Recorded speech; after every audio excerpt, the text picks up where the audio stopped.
Good morning. I'm David Reese, Chair of the New York City Rent Guidelines Board, and I'd like to welcome you to this virtual meeting of the board. I would like to start by thanking the staff led by Andrew. They have worked nights and weekends to get up and running from their homes.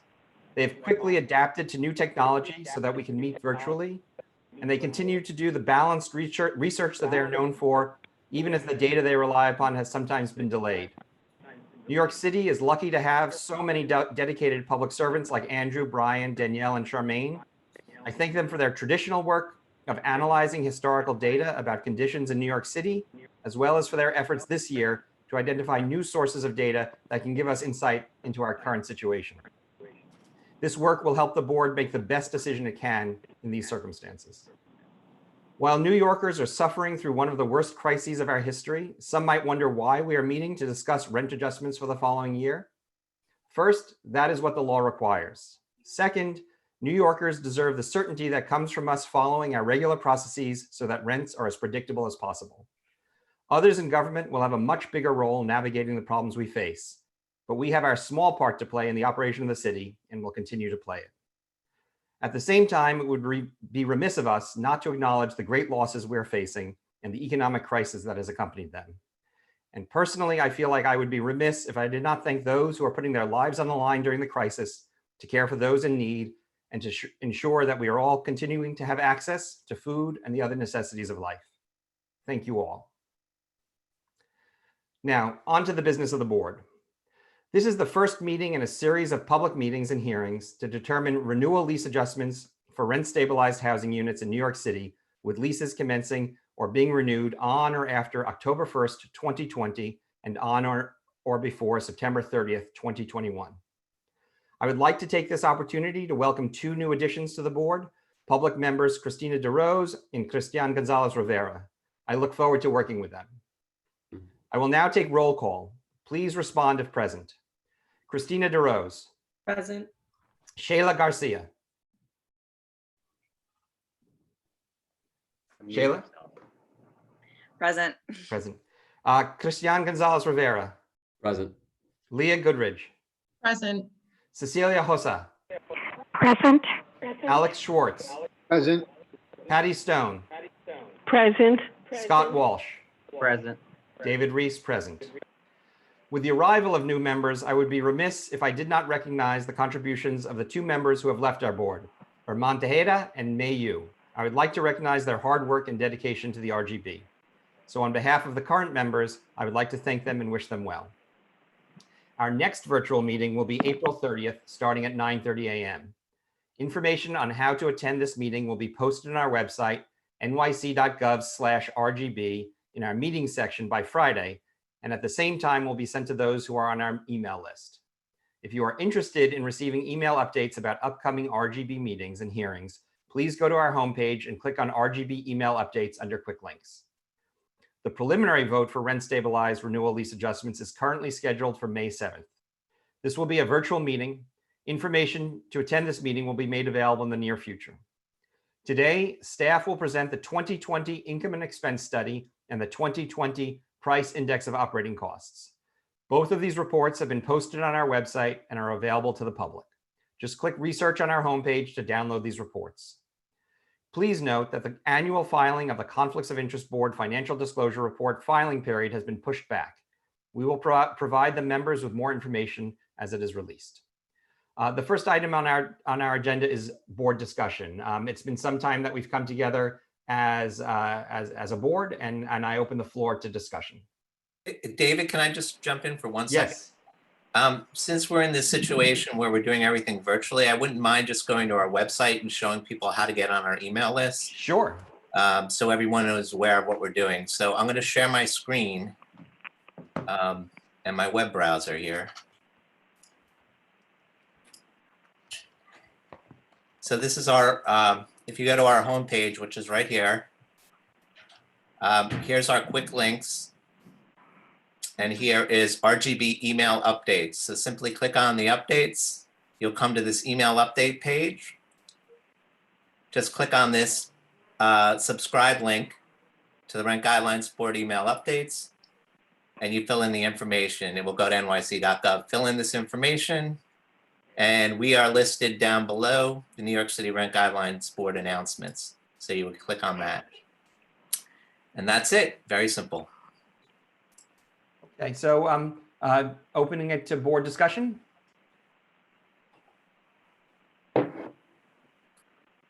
So, David, is it all right if Shayla and I speak? Yes. All right. Well, again, welcome to all of the board members. We are unfortunately under very rare circumstances, and we have a chance to meet all of you after a long time, and then some of you for the first time. We thought it would be remiss of us not to discuss the fact that we are meeting under these circumstances. We represent millions of tenants, and we have heard from a number of them that they are surprised, confused, and frustrated that we as a board are moving forward with the deliberations for two main reasons. One, that a lot of people are not able to virtually join us. As we can see, I think we only have 11 attendees, and normally when we physically meet at City Hall, it's much more than that. It's at least 30. From my personal experience. And the second reason is that, people are not able to process all that's going on and then able to be part of the process at the same time, just mentally process all that's going on. And the word that I have heard over and over and over again is it seems tone deaf and insensitive for us to move forward as a board. Shayla, do you have anything you want to add? I mean, I think that we've done such great jobs over the last few years to engage like members of the community. And I think that, specifically under like David's leadership, we've seen, the engagement and the thoughtfulness of board members and our behavior shifting in a way that, I've been on the board since 2015 that I hadn't seen. And I think that I'm really happy about that. I just want to remind us that traditionally, like Leah mentioned, we are engaging, hundreds of folks at every hearing. We have a press conference at the first hearing. Normally we would be down in front of 1 Center Street with hundreds of tenants, press sort of talking and engaging with us in this process that is really important in their lives. And I think we're not only missing out on that opportunity, but also are confined by folks who have access to technology in a way that I think can acknowledge that is, a hardship for a lot of New Yorkers and Americans across the country. And we are just now hearing from parents that we work with that, they have just now found a flow of like home educating and to get the technology that their kids need. And now we're throwing another layer of complexity. Now, not only have they been worried about getting evicted, not being able to pay rent, losing hours of work, or losing their jobs, now we're adding another layer of complexity of like, what happens to your rents, not only for this year, but for the next couple of years potentially. And I think that we're making a decision that people don't take lightly, and I don't think we do.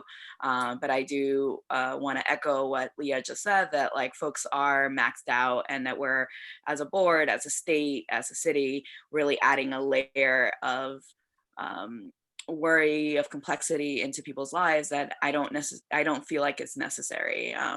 And as you all have known, Leah and I have been really vocal, both for the city administration, but for the state, to really take action to address, what millions of people across the state and country are dealing with when it comes to rents. And if the federal government isn't going to act, the New York State can take leadership in an unprecedented way and lead the country on what does it mean to support renters through this crisis. And I would encourage all of us to do whatever is in our power to make sure that we are doing exactly what our mandate says, says is stimulate, like, you know, in other places, they aren't boards deciding how much rents go up, but that we also know that the markets behave differently. And I don't want us to ignore that isn't true in New York. And that, you know, in an unprecedented crisis in the past, this board has acted wrongly. This board has increased rents during the Great Recession, time and time after, when they knew millions of New Yorkers were hurting. And I don't want us to make the same mistakes. I don't want us to make the same mistake as a state as well. And so Leah and I wanted to really create space to have a conversation about what could we be doing, what should we be doing as a board to make sure not only are we accessible, but that we're recognizing the situation we're in.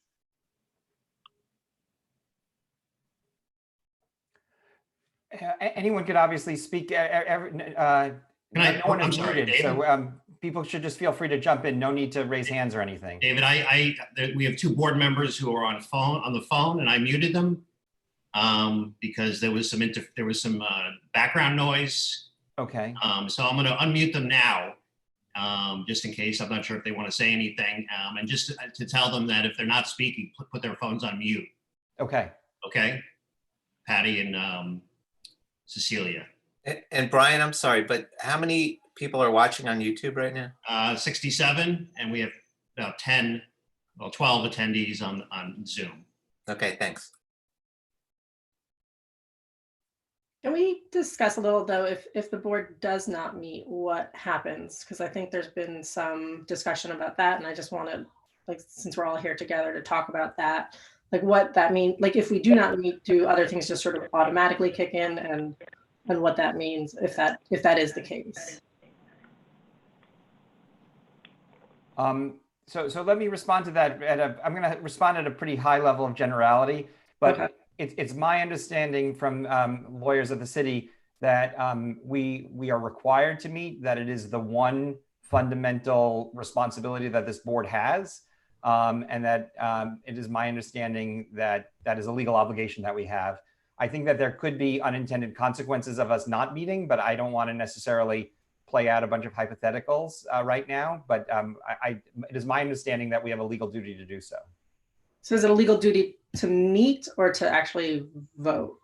Well, I think that our process, we are required under the rent stabilization law, and I believe under our bylaws, to hold a certain number of meetings and a certain number of votes. You know, the preliminary vote and the final vote. Right, and that has to do with CAPA as well, which is a city requirement of the public hearing is through CAPA, and the preliminary vote actually is through CAPA as well. CAPA stands for the City Administrative Procedures Act that governs all city administrative agencies. Correct.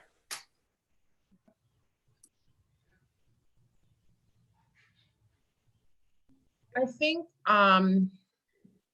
you know, Shayla and I were interested in hearing what all of you think about us meeting during this time. A lot of tenants are incredibly anxious, and like I said, if I were to put, you know, words to the emotions that I have experienced while speaking with tenants, I would say that a lot of them are incredibly anxious, incredibly frustrated. And some feel a lot, whom I've spoken with, feel that as a board, like, we just don't get it. That's the term. We don't get it. We don't understand what's going on.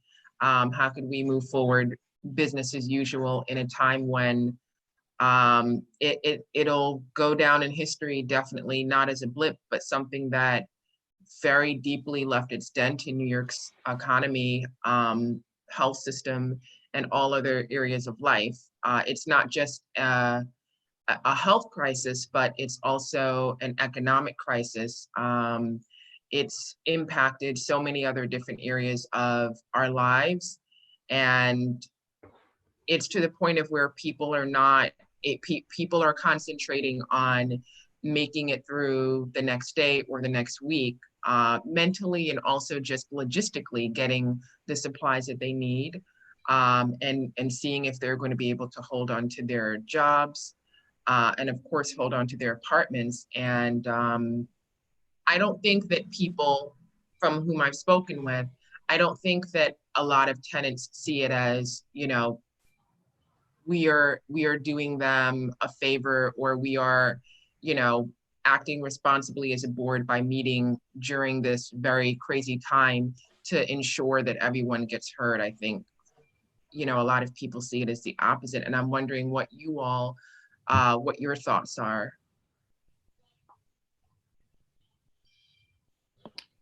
Leah, could you talk about what you would propose instead? I'd like to, I can definitely talk about that, but I wonder first, our proposal has been, as we discussed, that we not meet as a board and there be an executive decision. There be an executive decision about what we would do, because at the end of the day, where we meet as a board, it does have to involve feedback from the community. And we know that a lot of people are going to be disenfranchised from not being a part of this process.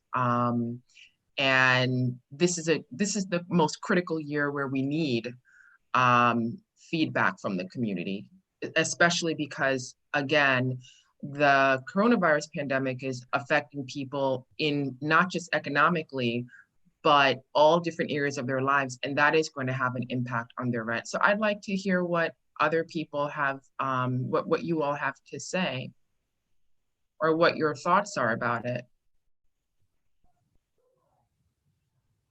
I think the number one thing that I'm sort of thinking about throughout this is what could be the harm in us meeting. I mean, it's like, are you sort of afraid that, I mean, it's like that we might take a decision that is not, that would harm people by meeting? Because I mean, it's like, it seems to me that if we don't meet, then the decision-making power over the rents for next year would be out of our hands.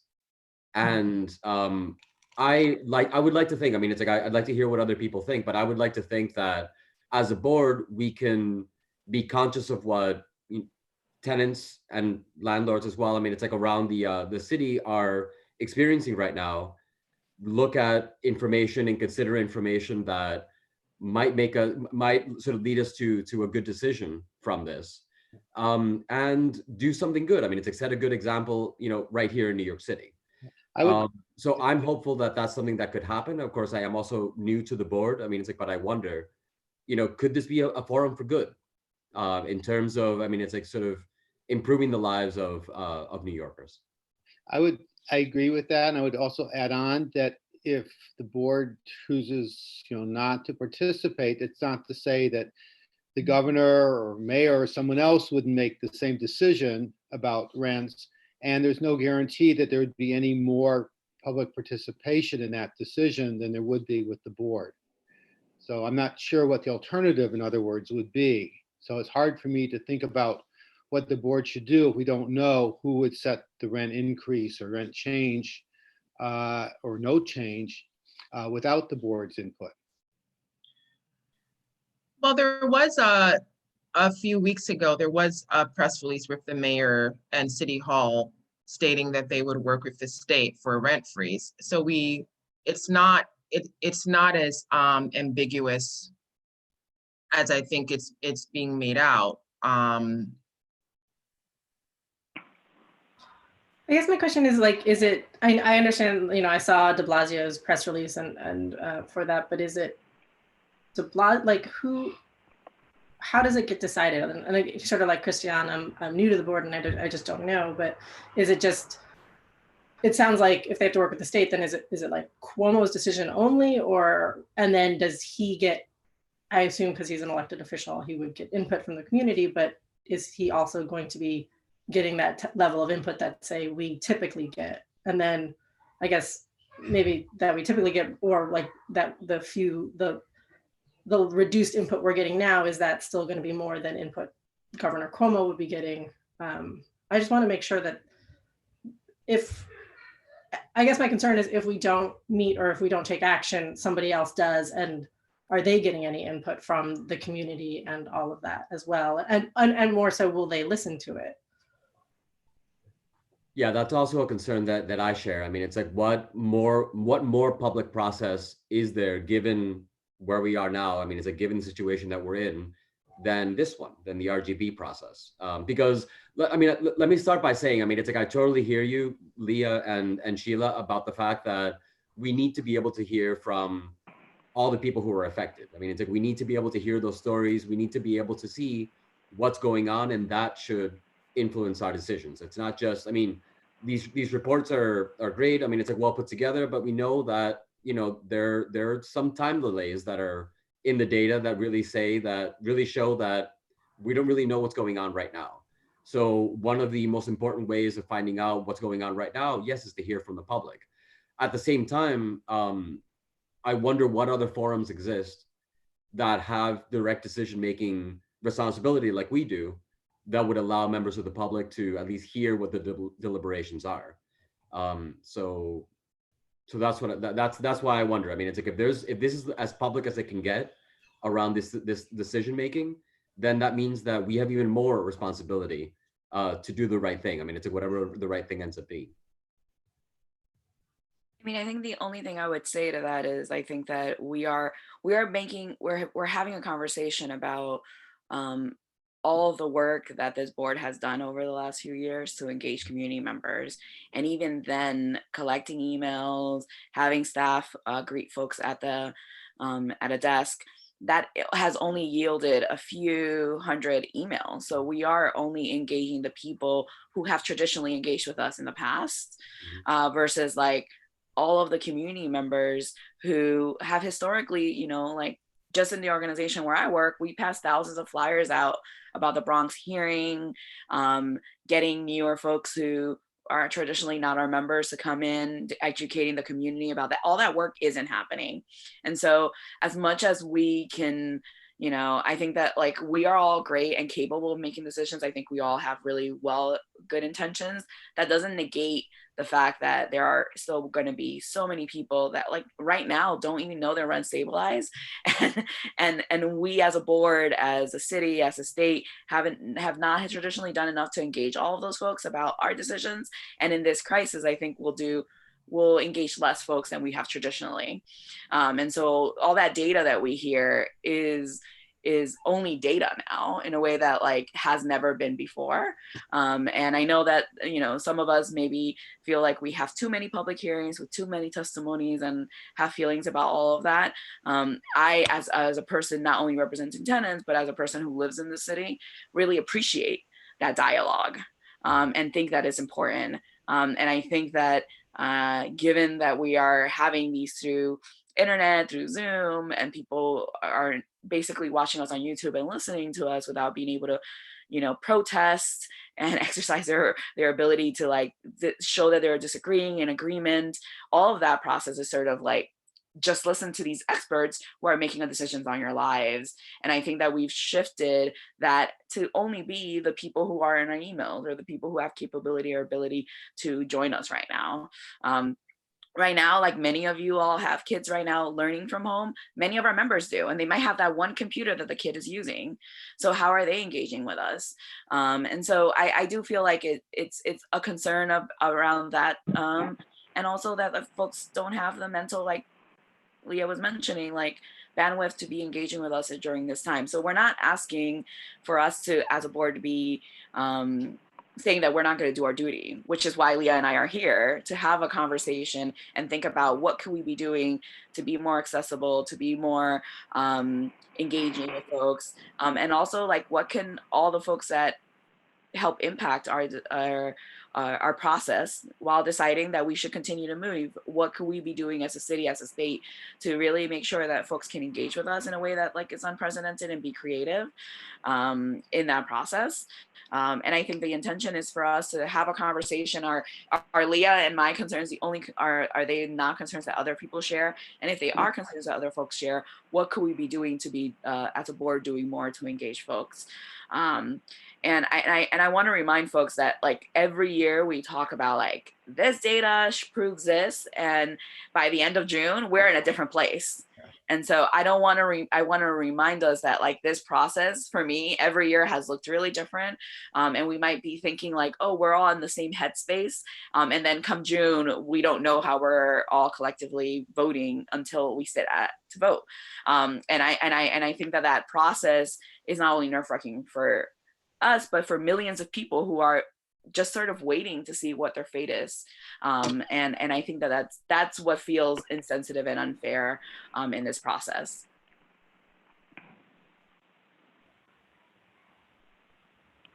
I mean, I do want to hear Hello? from the public, because the world 41 days ago is very different than the world today. I mean, my little countdown clock says that I've been home for 41 days or 40 days. Like, so I think there is a real need to hear directly from the public. And I do think that is a concern, because the data is great, but it doesn't reflect at all what happened, you know, last month. So I hear that concern about wanting to be accessible and hear from the public. And I also do hear the concern about not that this is hard for people to engage in this type of computer, you know.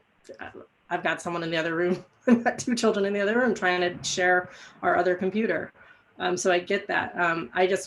My concern is just, if we don't hear, if we don't meet or try to do that, like, will someone else be able to hear the public, and how that would happen? Because I do really think it is important to hear from the public right now.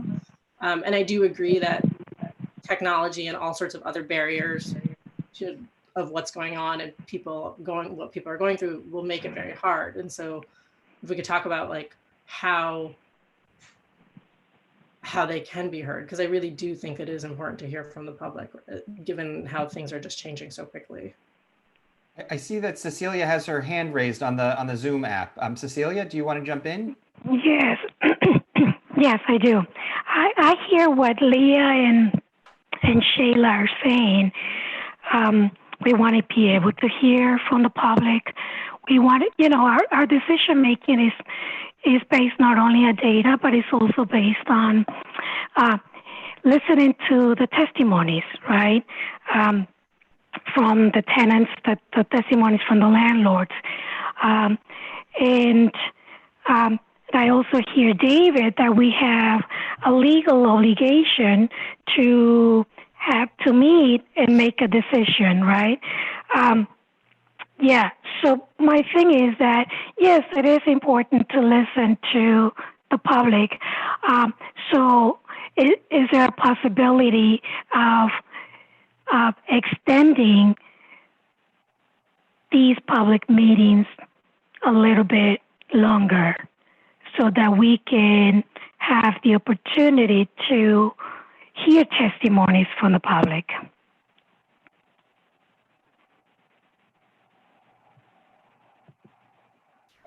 So I'm going to respond a little to Cecilia. So I certainly think that we as a board could brainstorm about the best number of times to meet, the best way to meet virtually, given the current crisis. And that's certainly a conversation we could have. I would say that I'm not sure if right now is the best time to have that conversation, right at this meeting. I'd asked Andrew and the staff to kind of take a look at how other public bodies are soliciting and sharing public testimony. And I believe by next week, he'd be in a position of kind of saying, here's how a variety of other New York City and New York State public bodies have tried to, in the current environment, do the best they can to elicit public testimony. Yeah, I mean, I wonder, given that, you're right. I mean, it's like, Sheila and Leah, that some of the most important data that we have, to really make a decision this time around, given this environment, are the testimonies that we're able to get from the public. So I wonder, it's like, if we sort of really rally around the RGB process and really make an effort to get as many testimonies from the public as possible, again, being conscious that that is going to be the most important timely data that we get about what's really going on. could we, I mean, it's like, what flexibility do we have? And here I'm asking, I mean, it's like the people who have been on the board longer, what flexibility do we have to be able to get those testimonies? I mean, it's like actively publicize this process more than it's ever been publicized, and ask for those testimonies, and have a way. I mean, it's like, even if the technology doesn't allow people to read the testimony themselves, I mean, it's like, it's something that could be collected some other way, so that we have those voices there, so that we have that crucial data there. I just think this could be an opportunity to really publicize. I mean, it's like the need for public input into this process. I'd like to just add one comment. I mean, you know, with the various economic subsidies that have been going out, there's been a lot of talk of digital currency in this country and how to airdrop money to people. An interesting fact is 95% of Americans have a smartphone. So I personally think we should be talking about what is the attendance levels like at these things, and then we could decide to ramp them up if necessary. I think we probably will have more attendance and more testimonies. I mean, the argument that people have family lives and couldn't attend our public meetings because of their times, et cetera, has been a time-old argument, that people have different work schedules. People being home doesn't mean they don't have a home schedule with their families. So I do think the fact that Zoom is completely accessible on a smartphone and incredibly easy to use, we do have an opportunity to really hear from a lot of people. And I am very much supporting of continuity in government. I think for those who think this will go on for many, many months, I just don't see a solution. This could be going on next year. So I think we have to be creative to figure out how to hear from the public. I mean, to not respond to that point, but to talk about like other options and considerations, like we haven't even talked about the fact that at these hearings that, you know, I don't think are as well attended as we could make them. And I've traditionally felt like that since I've been on the board. Organizations provide interpretation, which is an essential service at the hearings where we as a board don't provide interpretation for. So even if they do have a smartphone, they could sit and listen to us speak in English, a language that they don't understand, read or write. And I think that that's a layer of complexity that we need to think about, like how as a board are in this process digitally, are we addressing that? I know that Zoom has many capabilities to address that issue as well, but that does mean we have to go out and find interpreters. Like, are we, are meetings going to be dubbed? Like, there is a lot of things that we could have done before even this meeting to make sure that it was accessible. And I think we need to continue to think about, and yes, we've engaged more people than we traditionally have. Yeah, when I first started on the board in 2014, that year, I think it was like 51 people testified in all of the hearings that were out that year. And now we have those numbers doubled in many hearings that we're holding. That isn't representative of the millions of folks who live in those units who still can't attend. And you hear that many times when people try to read testimonies from folks who had to leave early, from folks who couldn't be there. And I think that I want to recognize that, like, I don't think our intention is to be like, ignore this process. Let's sort of wait and see what happens. It's really for us to be thinking about, in a normal circumstances, we don't tend to go far enough. In this specific instance, we need to go further than we've ever gone and be a lot more creative. And we're having this hearing right now in one language, with only the folks who know an organization who was able to call them, right? Who has staff who had to engage them to call them to be part of this process. But Sheila, this meeting would always be in one language. This meeting would always be in one language. So I think we need to talk apples to apples. This never. Yeah, but organizations like mine actually bring interpreters into those meetings to hear and interpret at those meetings. I don't know if you had noticed that we actually bring in folks, including our staff, to explain what's happening. And, that isn't happening. There's so many groups. I don't know if that's factually true, because there isn't noise from the audience when we've had this exact meeting. There isn't talking in the public section of this meeting. It is a quiet public. So I don't know how interpretation could be going on in this meeting in all the years I've done this. I've done this as long as you have. And we haven't, when we've been in landmarks preservation, had a group of people, and typically we've had very few seats filled. We haven't had a group of people who are having side conversations because they're doing interpretation during the whole meeting. So, and we haven't had sign language interpretation. So I don't know if you're referencing the deaf community, but we haven't had those. I don't believe are true. I don't believe that's a true statement. Well, this is Leah. I think we are talking about two things. One is, at the end of the day, you know, we are saying that we have actually done it. If you want to say it's a lie, that's your opinion. But we are saying that we have actually literally been a part of it, not that it's hearsay. And the second is that I think what I think I hear from Scott, especially bringing in the deaf community, is, okay, so let's move away from whether it's happened or not. It needs to happen. And how can we make it happen? Because it is important. Could I jump in here and maybe make a suggestion? So we have a meeting scheduled for a week from today. Do people want to share ideas with Andrew, and then Andrew can assess technological issues, cost issues, and report back to the board? At least I don't want to promise that he'll have final answers, but a preliminary report back on these types of issues? That would be great, especially if we're all in agreement that the board should do it. I don't know if this is something we're calling to a vote, but I strongly agree that we need to expand public participation in this, in however way that makes sense. I mean, whether that means organizations being empowered to collect testimonies, or having some kind of technological capability that allows, simultaneous interpretation in various languages, including ASL. In whatever way, I mean, it's like we decide that we should do that. I strongly agree that we should. I don't know if this is something that we're calling to a vote or not, but.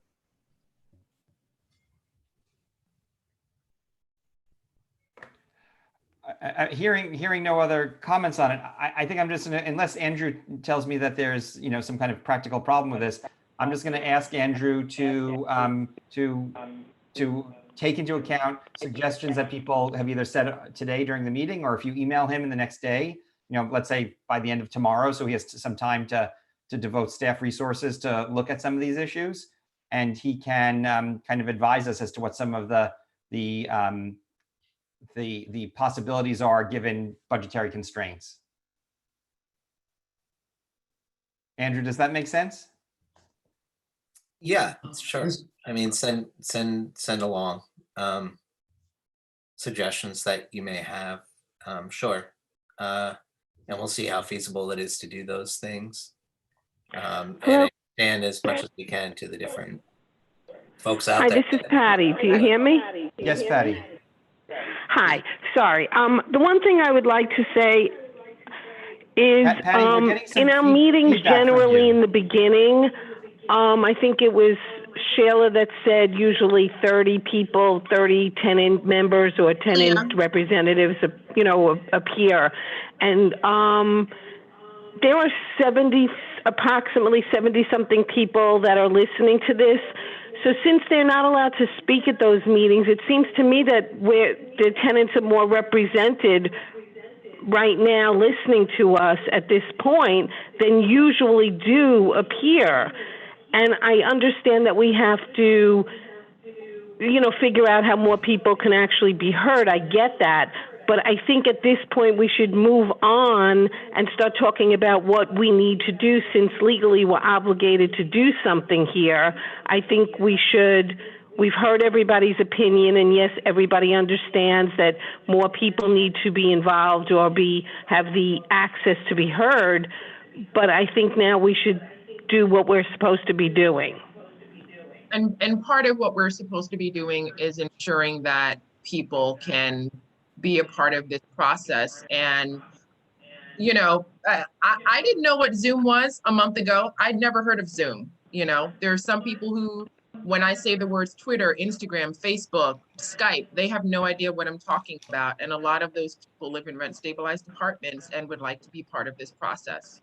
So part of board business is discussing how to ensure that moving forward in a very uncertain and rare time, an unprecedented time, that we have to move virtually, that people are represented and they're able to be a part of the process. I'm not disagreeing with you, but I think right now the tenant population is very well represented by you and Shayla because you're here speaking on their behalf. I'm just saying we heard what you said and more things need to be looked into, but I think we've now discussed that and we should be moving on.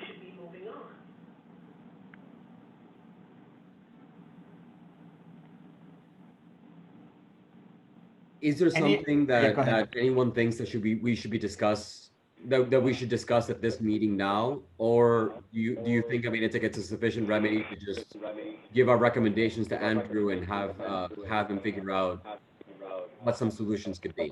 Is there anything that's sort of left unsaid for this meeting in particular? Yeah, I'm all for that, sending things on to me and I can take a look at what's going on. I mean, getting more people on our list of 6,000 plus emails would help. I mean, we're now up to over 6,000 people are signed up. So we get more of that, that'd be great. And then different ways to involve them and engage them in our public hearing. Sure, absolutely. So send those along and I think we could go move on from here and do that, so. Could I just say, I think someone has two devices open on audio, so there's some feedback if you have two devices open. Any other comments from the board? I have a technical note. I'm not on the board, but Patty, there's a lot of interference in the background. So if you could please keep your phone on mute when you're not speaking. Otherwise, I've been muting you. Okay, Patty? Okay. Otherwise, I'll have to put you on mute. It's *6 to mute and unmute yourself.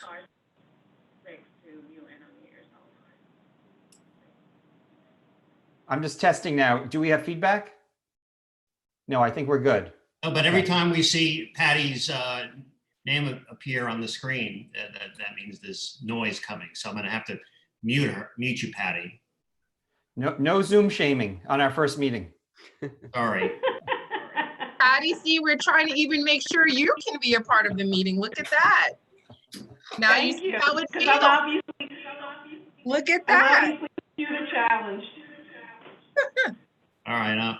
Patty, maybe the easier solution is to have the audio you hear from us only come from one device. So either lower the volume on your phone or lower the volume on your computer so that you can only hear one device at a time. And then that feedback hopefully will Okay, is resolve. this better?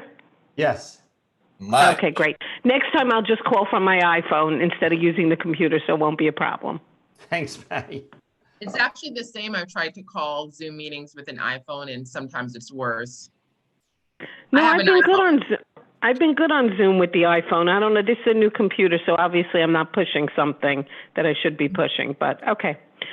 No problem. Patty, we can meet, set up some time to meet and go over Zoom, like your connection separately, and we'll figure it out. Thank you. Okay. Any other comments from board members? Okay. One thing that Andrew and I didn't discuss was whether we should schedule a break, which we usually do with our live meetings. Does it make sense, Andrew, to do one report and then a break, or do a break now? Or if people don't want a break, I'm okay with that too. I just want to. Well, I just to give you a heads up, we're going to try to do our presentations a little quicker this year. Okay. We've limited them, so ideally it would be nice to get through it. If people need to get up, just turn off your video for them or whatever. If you need to get away for a couple minutes. Or we could take a break, but let's certainly try to do the INE and hopefully it will be a little bit more condensed. So Okay. That would be my recommendation to try. But if after the first report, people really need to take a break. Yeah, I have a hard stop at 12 noon. I have to leave, so I'm okay with a break, but I have to leave by noon. Okay. All right. So let's go ahead, Andrew. That's a good idea.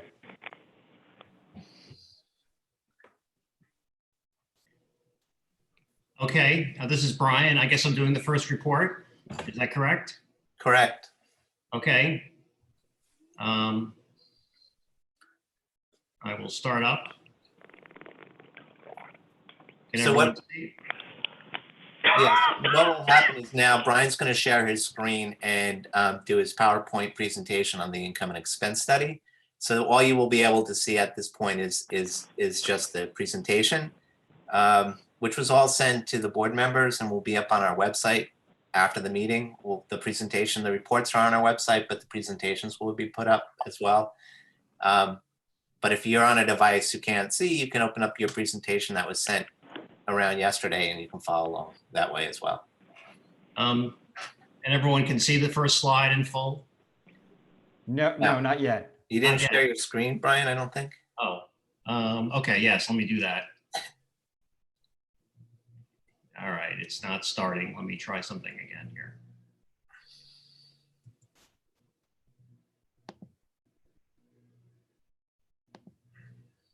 There we go. Now, is it the full screen? Yes. Okay, thanks for your patience. Good morning, everyone. Welcome. This study focuses on data from 2018 and prior years due to the as yet unknown full impact of COVID-19 virus. It does not reflect the current economic conditions of the New York City rental market and should not be interpreted as such. The future editions of the study will illustrate some of the hardships that our fellow New Yorkers may be experiencing now and in the future. First, I'll briefly review the methodology used in this study. Local Law 63, which was enacted in 1986, requires building owners to file RPIE forms with the Department of Finance annually, with some exceptions. These include condos and other kinds of buildings, residential buildings smaller than 11 units, or buildings with an assessed value of under $40,000. The Department of Finance matched 2019 RPIE filings with New York State Homes and Community Renewal Building File that contain at least one rent stabilized unit in order to get the sample used in this report. Then the data was screened for errors and those records were removed. The two data sets created were the main RPIE analysis of 15,012 buildings containing 675,924 units. This data is used to compute average revenues and costs for a moment in time view. And we do a longitudinal analysis of 13,658 buildings containing 625,787 units. This encompasses 2 years worth of RPIE filings. In 2018, rent stabilized property owners collected monthly rent averaging $1,397 per unit. The median rent citywide in 2018 was $1,260. Like in prior years, units in pre-war buildings rented on less for average, $1,323, than those in post-war buildings, $1,563. At the borough level, the average monthly rent in stabilized buildings was $1,913 in Manhattan. And within Manhattan, it was $2,308 in core Manhattan and $1,408 in upper Manhattan. The average rent in Queens was $1,329, $1,261 in Brooklyn, $1,115 in Staten Island, and $1,044 in the Bronx. The average monthly rent per unit in the city, excluding core Manhattan, was $1,242. Many stabilized buildings supplement their rent by selling services to tenants, including laundry and parking fees, for example, as well as earning commercial income from things such as cell phone towers and retail. In 2018, the rent stabilized building owners averaged $1,568 per unit per month. The citywide median was $1,359. Pre-war buildings earned $1,489 per unit, and post-war properties earned an average of $1,748 in income. Gross income was highest in Manhattan at $2,274, with average gross income of $2,773 in core Manhattan and $1,636 in upper Manhattan, and lowest in the Bronx at $1,159. In between were Queens at $1,415, Brooklyn at $1,348, and Staten Island at $1,196. Monthly income per unit in the city, excluding core Manhattan, was $1,340. This graph, and the graphs are all that I'm showing are also in the report, show that the average monthly income and rent were highest in core Manhattan, which is the top bar graphs, and it was lowest in the Bronx. Core and upper Manhattan are both shown at the top, and the city without core Manhattan is shown at the bottom. Average income is in blue, and average rent is in maroon. The sale of services and commercial income account for 11% of the total income earned by rent-stabilized building owners in 28 citywide. That was down 0.2 of a point from the previous year. By borough, income earned from services and commercial rents was 15.9% in Manhattan. It was at 16.8% in core Manhattan and 13.9% in upper Manhattan. It was 9.9% of the Bronx, 6.8% on Staten Island, 6.4% in Brooklyn, and 6.1% in Queens. In the city, excluding core Manhattan, the proportion was 7.3%. The average monthly operating cost for units in stabilized buildings was $1,034 in 2018. The median monthly cost was $923. Costs were lower in units in pre-war structures at $998 and higher among post-war buildings, $1,116. By borough, the average costs were highest in Manhattan at $1,473, followed by Queens, $934, Brooklyn, $881, Bronx, $797, and lowest in Staten Island at $796. Within Manhattan, costs for units located in core Manhattan averaged $1,745 a month, while costs in upper Manhattan were $1,125. If you exclude core Manhattan, the average monthly operating costs for rent-stabilized building owners in New York was $900. This graph breaks down expenses by component and further splits them into pre- and post-war categories. The largest share of expenses went towards taxes, followed by maintenance and administrative costs. Post-war buildings, indicated in this graph in maroon, spent more on taxes, administration, labor, maintenance, and miscellaneous costs. Pre-war buildings, shown on the graph in blue, spent more on fuel and insurance, and both types of buildings spent about the same on utilities. The average expense per unit per month for all stabilized buildings is shown in gold. In 2018, 5.4% of buildings were found to have operating and maintenance costs greater than gross income, which are considered distressed. That represents an increase of 0.4 of a point from the prior year. Most distressed buildings are pre-war at 92%. By borough, more than half of the buildings are Manhattan, 56%, while the remaining buildings are in the Bronx, 19%, Brooklyn, 16%, Queens, 9%, and Staten Island, fewer than 1%. This graph shows distressed properties since 1990, the proportion of properties, when 13.9% were considered distressed. The proportion has declined each year until 1999, when it reached 6.1%. From 1999 to 2004, the proportion generally increased, but then declined 10 times over the last 12 years, reaching in 2016 its lowest level in the 29-year history of the study. This year's 5.4% figure equals the third lowest in the survey's history, and it's the same percentage as in 2015. There is no direct way to measure profit in the rent-stabilized buildings in this study. We would need to know a great deal of individual building information, such as debt service, mortgage interest rates, etc., and that is just not available. We have instead two surrogate measures for profit: net operating income and cost to rent and income ratios. We'll look at net operating income first. The amount of income remaining after expenses are paid, that is used for financing buildings, making improvements, and for pre-income tax profits, is referred to as NOI. It's a good indicator of a building's financial health. In 2018, rent-stabilized apartments averaged $535 of net income per month, while units in post-war buildings on average earn more, $632, and units in pre-war buildings earn less, $492. The average NOI per unit in residential-only buildings was $476, 10.9% less than the average for all rent-stabilized buildings. In 2018, average NOI was significantly different by borough. The average NOI is greater among stabilized properties in Manhattan at $801, than for those in the other boroughs. $481 in Queens, $467 in Brooklyn, $400 in Staten Island, and $362 per unit per month in the Bronx. There was a notable difference when you look at NOI within Manhattan. Core Manhattan properties earned an average of $1,028, twice as much as properties in Upper Manhattan, which earned $511. And the monthly NOI average citywide, if you exclude Core Manhattan, is $440. The second surrogate for measure for profit is the cost to rent and cost to income ratios, which reveals how well the stabilized stock is doing.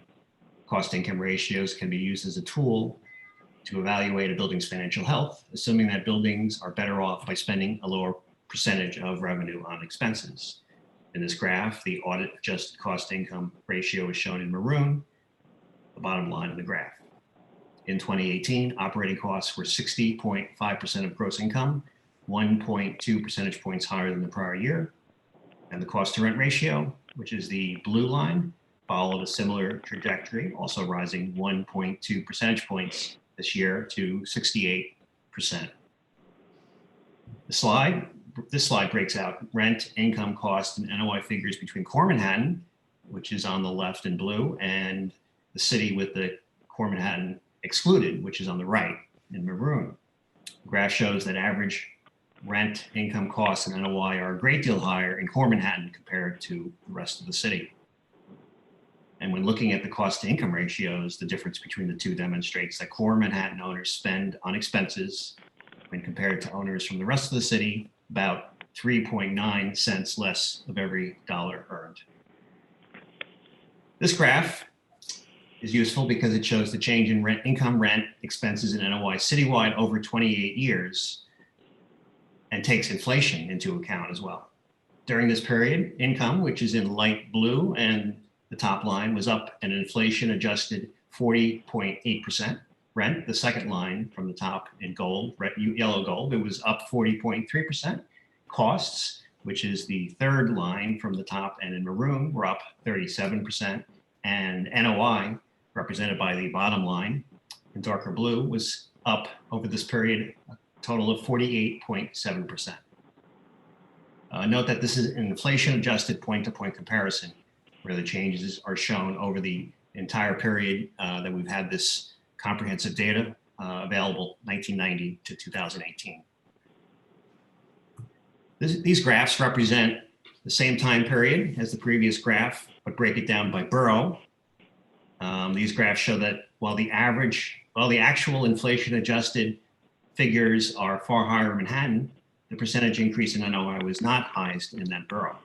Brooklyn, which is at the top right, saw the largest NOI increase over this period, with NOI more than doubling, rising 104% since 1990.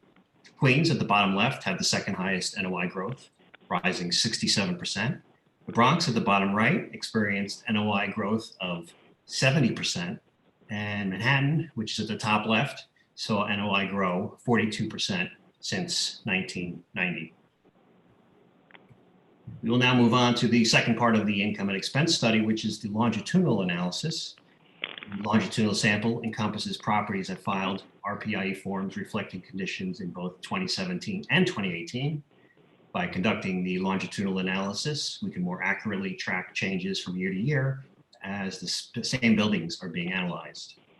Average rent collections in stabilized buildings grew 3.7% in 2018. Rent collections in pre-war buildings grew at a higher rate, up 4%, than in post-war buildings, which rose by 3.2%. Rent collections increased the most among mid-sized 20 to 99 unit buildings, up 3.8%, while smaller 11 to 19 unit buildings and large 100 plus unit buildings each grew 3.6%. Average rent grew in every borough. Staten Island saw the largest increase, up 6%, followed by the Bronx, up 4.4%, Brooklyn up 3.8%, Manhattan up 3.5%, and Queens up 3.1%. Within Manhattan, Upper Manhattan rents grew faster at 3.9% compared to 3.3% in Core Manhattan. And rent collections in the city, if you exclude Core Manhattan, rose 3.9%. and the growth in median rent citywide was 4.1%. Now we'll examine rent collections throughout the city by community district. Every community district this past survey year rose from 2017 to 2018. And the community districts in white, there was too few buildings to analyze. At the local level, the greatest rent growth was found in two Brooklyn neighborhoods, Bushwick and Brooklyn Heights, Fort Greene, where rent grew each by 7.4%. The next highest rent growth was also in Brooklyn's Bed-Stuy at 7.2%, followed by East Tremont, Belmont, and the Bronx up 6.2%, and the North Shore of Staten Island up 5.6%. By contrast, the neighborhood with the smallest increase in rent citywide was the Upper West Side, up 2%. A list of all the community districts and how much rent changed in each of them can be found in the report, which is in Appendix 13, and that report is available to the public for download right now on our website. The average total income collected in rent-stabilized buildings comprising apartment rents, commercial rents, and sale of services rose 3.6% from 2017 to 2018. Revenues grew faster in pre-war buildings, up 3.8%, compared to 3.1% among post-war buildings. The borough seeing the highest growth in income was Staten Island, up 5.8%, followed by the Bronx, up 4.1%, Brooklyn, up 4%, Queens, up 3.3%, and Manhattan, up 3.1%. Within Manhattan, Upper Manhattan rose 3.7%, while Core Manhattan was up 2.9%. And total income in the city, excluding Core Manhattan, grew 3.8%. Median growth in the city was up 3.9%. And now we'll move on to expenses. The average expenses in stabilized buildings increased 5.8% citywide. Pre-war buildings rose at a greater rate, up 6.2%, while post-war building costs rose 5.1%. Costs grew the most in Manhattan, up 6.1%, followed by the Bronx and Staten Island, both up 5.8%, Brooklyn up 5.6%, and Queens up 5.5%. Within Manhattan, Upper Manhattan costs rose by 7.2%, and Core Manhattan costs grew by 5.6%. Operating costs in the city, excluding Core Manhattan, rose 5.9%, and median citywide expenses rose 6.4%. It could be useful to compare the cost changes calculated from RPIA data, which is used in this study, with the price and cost data from the RGB's price index of operating costs. And these figures were adjusted for the graph to match the time periods between the two. The adjusted PIOC is in maroon and the RPIE data is in blue. The graph shows that income and expense data grew at different rates than the PIOC in some years.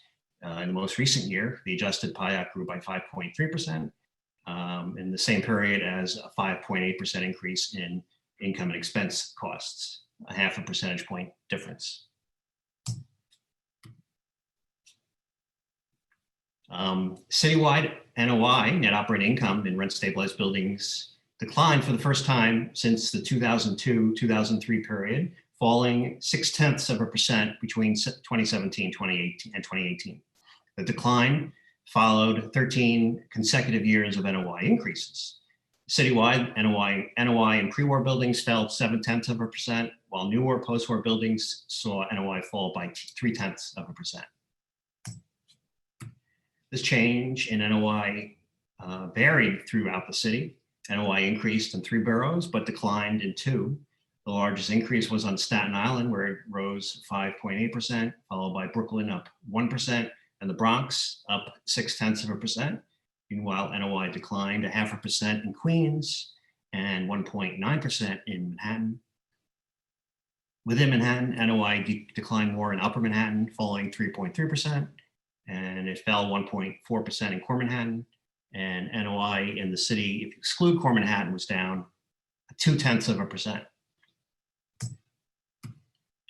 Looking at the community district level, NOI rose in half of the city's neighborhoods. The greatest growth in NOI was in Brooklyn's Bushwick, up 24.4%, and Bed-Stuy up 15.1%. The North Shore of Staten Island, so the next largest increase in NOI, up 8.1%. Meanwhile, the remaining half of the city's neighborhoods experienced a decline in NOI. The largest decrease was on the Upper West Side of Manhattan, falling 10.4%, followed by East New York, Starrett City, Brooklyn, down 9.4%, and Central Harlem and Manhattan down 6.3%. And like with the other map, all of the community districts and how much NOI changed can be found in the report in Appendix 13. This table lists the average annual change in rent, income, expenses, and NOI from 1990 to the present. And to summarize the findings of this year's income and expense study, which is at the bottom line of the chart, citywide average rent grew by 3.7%, revenues increased by 3.6%, and expenses rose by 5.8%. Because expenses increased at a greater rate than income, the NOI citywide decreased by 0.6%.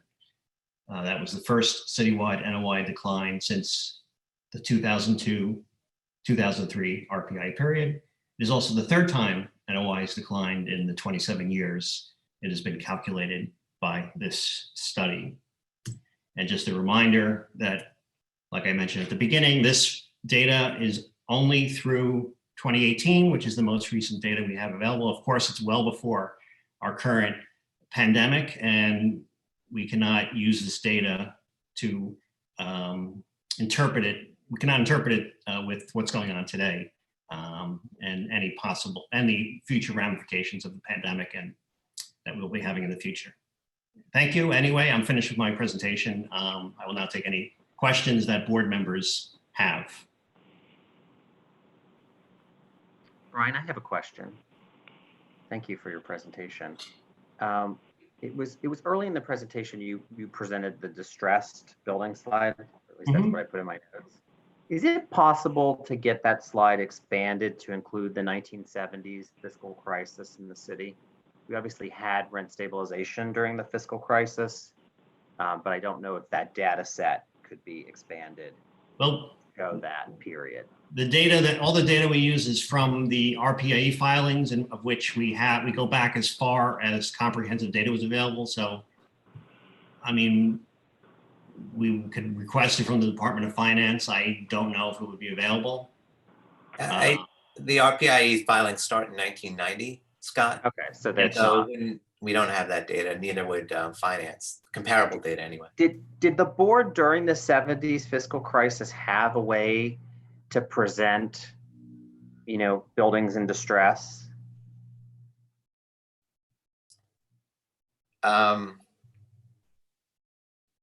Like there's a proxy for that? We'd have to research that. I'm not sure. They didn't have an income and expense study. They didn't have, I don't know, because they didn't necessarily have incomes for what owners had during that period. Unless, obviously RPIEs weren't done. I'd have to go back and take a look, Scott. Okay. That was The answer to that is I'm not sure. Okay. That was the period of rampant tax property tax foreclosure, the buildup of the in-rem inventory. Right. That would be an okay way to look at it too. But property tax payments might be a proxy.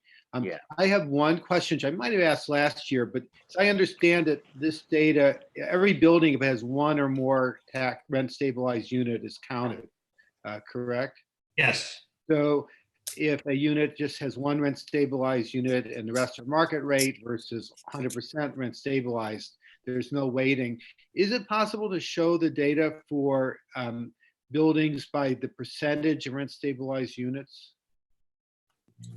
I don't know if that's available from this data. I don't think we get that from finance. Okay. You should be able to get that from DHCR. Actually, finance can figure that out because for rent stabilized units, you have to pay a certain amount per apartment when you register them. So there should be a way for them to figure out how many apartments the payment was made for versus how many apartments are in the building. Yeah, felt I would right. I felt answer like I that. don't know. I would answer that in two different ways. One, finance has given that to us in the past, so we can go back and ask them for that. But core Manhattan is where the large majority of deregulation has taken place. So if you look to the outer boroughs, and if you look to, say, the Bronx, where the most stabilization is still remaining, that would be more of an indication on buildings with, that are predominantly or mostly or a large majority of the units are stabilized. So core, that's one reason why we pull core Manhattan out from all the other things that are going on.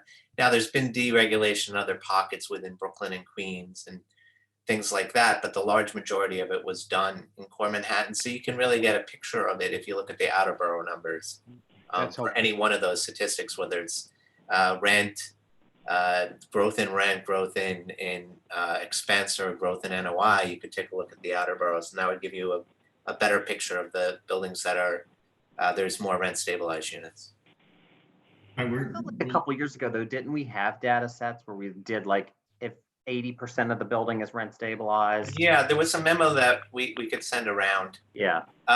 That particular year we did the memo, we'll send it around. There was very little difference between that. Scott is frozen up.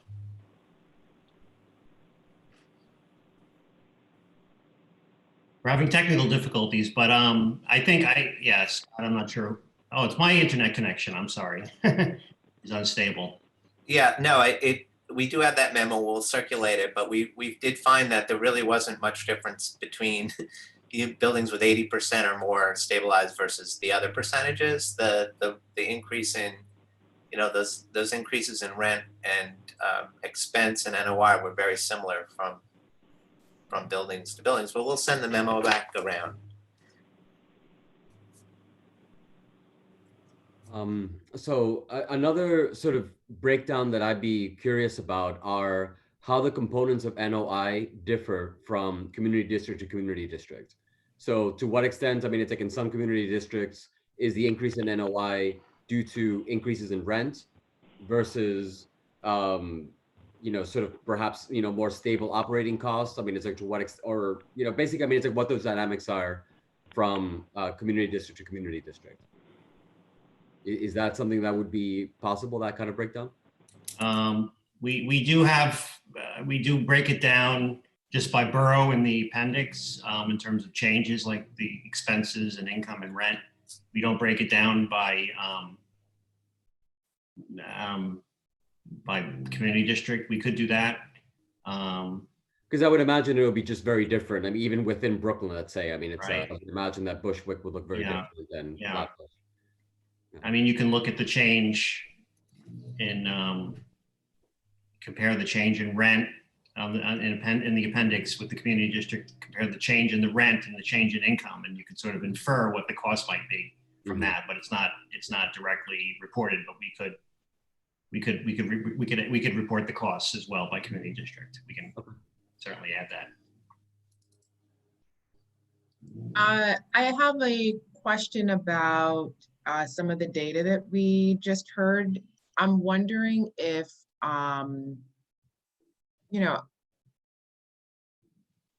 guess I'm having some difficulty into how we are going to be able to use that data and for what we're going to be able to use the data to determine, given all that's going on. I know that it was previously stated that there would be a separate memo about the coronavirus pandemic, but my question is that memo going to address like what the NOI, projected NOI would be, the projected income and affordability, income and expenses would be in light of the pandemic, or is it going to address something else?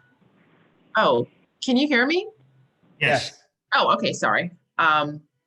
Yeah, so I'm getting delayed text messages, but I'm curious to know, how we will incorporate what's going on now with our current studies, and if not, or if we do, if not, I'm also curious, as a separate question, even if where we have a separate memo, how are we going to use these studies to make a determination? Because if they don't hold any weight, because of all that's going on, you know, I'm not really sure. Or is it going to be that the studies are going to prevail, but then we're going to have this side memo? So I'm just curious about that. Well, the studies are always rear view mirror, regardless of the crisis. This is just this you know from it. These RPIE statements yeah. were done more than 18 months ago. So we always have to use them in a very tertiary way, even if we were in good times, which clearly we all agree we're not. So I think it's context, but I have a question about the memo too, but I think it's context for just where the market was. Obviously, it'll be 2023 before we're see the impacts of this. Yeah, and Leah, I would just, from my perspective, From a reporting I would just say that, can you hear me? Yeah. Yeah, I would just say that, you know, the rent stabilization law really gives the 9 of us the responsibility to evaluate all this and make a decision using our best judgment. I think the memo that I'm asking the staff to put together will just look at all of the data that's late release data, you know, from, you know, end of the first quarter, that will encompass some of March. And then if there's any data that comes out about unemployment figures and other important data for the end of April and even for the end of May, as we are meeting, we will share that with the board, and the board will need to have a conversation and use their judgment to see how to weight everything. Yeah, I asked that just for the newer board members. Let me explain some context to why I asked the question. Whenever we're making a determination, we tend to very heavily rely on, or at least a lot of the board members in speaking with them tend to very heavily rely on what the ROI was, what the projected costs were for landlords. And so I guess that's why I'm given that we have that data, we will have a separate memo about the pandemic. But I think, as David pointed out, a lot of the information that we're learning about the pandemic is like ongoing. So we see the impact because we're here and we're experiencing it. But in terms of statistics and reports, that as well might be delayed. And I'm a little bit worried about us not able, if we're relying on data, us not being able to, you know, fully engage, fully use data that's reflective of what's going on, and rely instead on the existing data, which is like what we're hearing. Yeah, I along those lines, I mean, it's like in terms of sort of data that we might use that might be more current. I mean, it's like I wonder whether we can incorporate into our analysis and perhaps this memo some kind of measures of sort of financial resiliency. So among tenants, I mean, it's like in terms of, I mean, it's like how many months of rent could they pay? And also among landlords, I mean, it's like, you know, given a situation where you may have a lot of tenants that are just unable to pay rent, what financial situation would that put landlords in? So are there some more current measures that, you know, perhaps could look at how the extent to which that's happening now, or to look at, you know, sort of those measures of financial resiliency from the past and it project, I mean, it's like if income is cut off, how many months of savings do tenants have? If income is significantly reduced for landlords, how, you know, long can they stay solvent? Those kinds of measures that we might be able to project to the current time and give us an idea about what's going on. Do you think that's something that might be possible? I certainly know, and I think that's some of the board members know this as well, that some academic institutions have been generating some reports like this. And Andrew and I have been sharing them. Alex sent one from the New School. The Furman Center has one that touches exactly, I think Christiane probably knows this study at the Furman Center at NYU.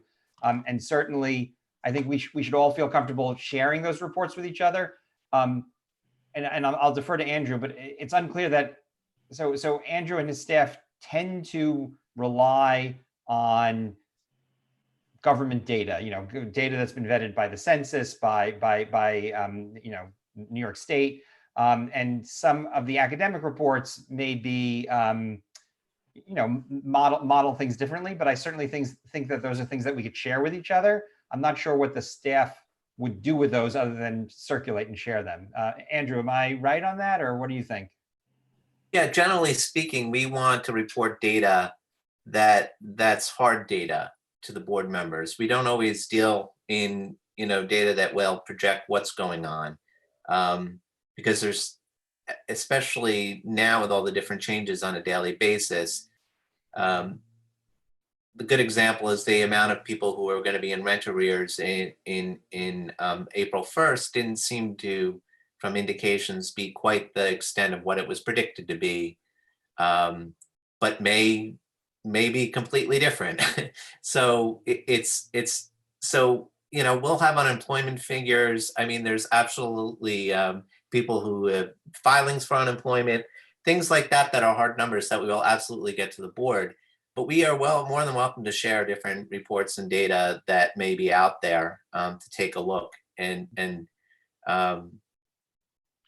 it's hard to say which one will be right or which one will be wrong. But as we get real data of really real-time data of what's happening, we will certainly get it together and give it to the board. But at this, that doesn't preclude you from sending reports, and we'd be open to hear about those kind of things as well. So, but David's right. Sorry, that was part of my question as well. I mean, it's like the information and the reports that are referenced within the memo, are those the extent of the reports and data that we would be taking into consideration when making our decisions, or could the reports that we're sending around also be part of that deliberation? So I was just wondering what the official. No, there is no official. Well, take a step back. So there's certain things that the board are required by law to look at. One is expense by owners. Mm-hmm. So that's what this report that was presented does. It also takes a look at income, and the next report looks at expense. We are legally obligated to do that. In fact, we're legally obligated to do that for the year preceding year to when we're doing guideline increases. Now, with that said, the board always has the opportunity to take any other research that it wants into account. So if there's anything that's relevant to the time, then obviously it can be used, and the board's not a formula. You get a vote. So you're taking in all this information, and you can take what is legally required by law to present to the members of the board, plus any relevant data that you see is important to the process, and you can use that. So the answer is you can use both. We're not required. We're required to law to present this data, but the law also allows us to take any data that the board deems important in making their decision. So we're not limited to that. We are required to look at it. I would just add to that too that, I think in principle, and David, you're chime in if you disagree, I think if one of these reports was a person who was local, or I guess they don't even need to be local, right? We could have them on Zoom, could be someone who testifies. But this is not like a Supreme Court hearing where, only things that we have in certain copies can be considered in deliberation. All the board members have expertise in housing and expertise with their various constituents. So all of that gets mixed up into a sausage that becomes one's final recommendations and thoughts. Yeah, that is absolutely right. And I would say I could think of 3 opportunities for third parties to come and testify. The tenant community has a couple of hour period coming up, I guess, in early May. May 5th. The owner community, I'm sorry, when? May 5th we have. May 5th. And then the owner community has a similar 2 or 2.5 hour period. And each of those can invite some of these experts there. And then I think Andrew and I were thinking that we might need to schedule an additional one for a staff report. And then we could also potentially shoehorn some other speakers there as well.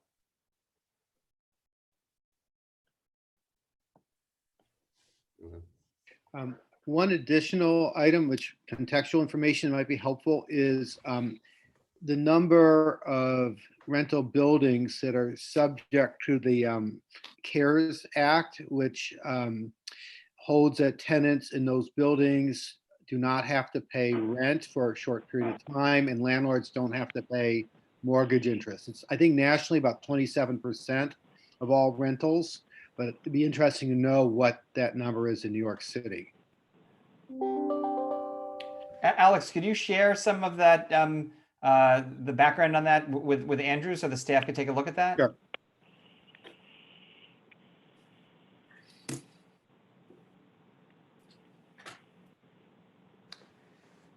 Any other comments? Okay. Hearing no further comments on the income and expense study, why don't we turn to the price index of operating cost study? Okay, yeah, does anyone need a few minutes or are we? Just take like a 1-minute stretch break. Okay. All Sure, right. let's do that. Maybe Andrew, you can start setting up and we'll take a minute or two while you're setting up. Yeah, sure. And just to let everyone know, we're still streaming live. We need to do that. We can't stop the stream. So people who are watching, we'll be back. There'll be a pause. I don't know, Brian, if you want to put something up stating that we'll be returning momentarily. There you go. Perfect. Thank you, Brian. Working on the fly. So why don't we say 5 minutes at the most? Just to let everyone know, if you haven't muted your audio, we will still be able to hear you. The public will still be able to hear you. Yeah, Shayla, can you hear me? Oh, I guess not. I can hear you, Leah. I think right. you probably already left. Go to the bathroom or whatever. All right. All right, I'll see you in a couple minutes. Yeah, it looks like Shayla stepped out. She turned off the video. All righty, thank you.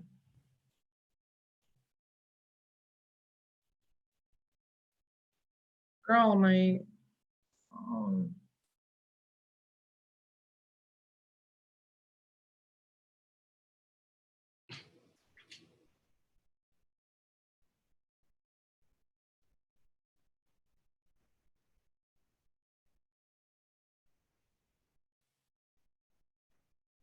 My phone's not working.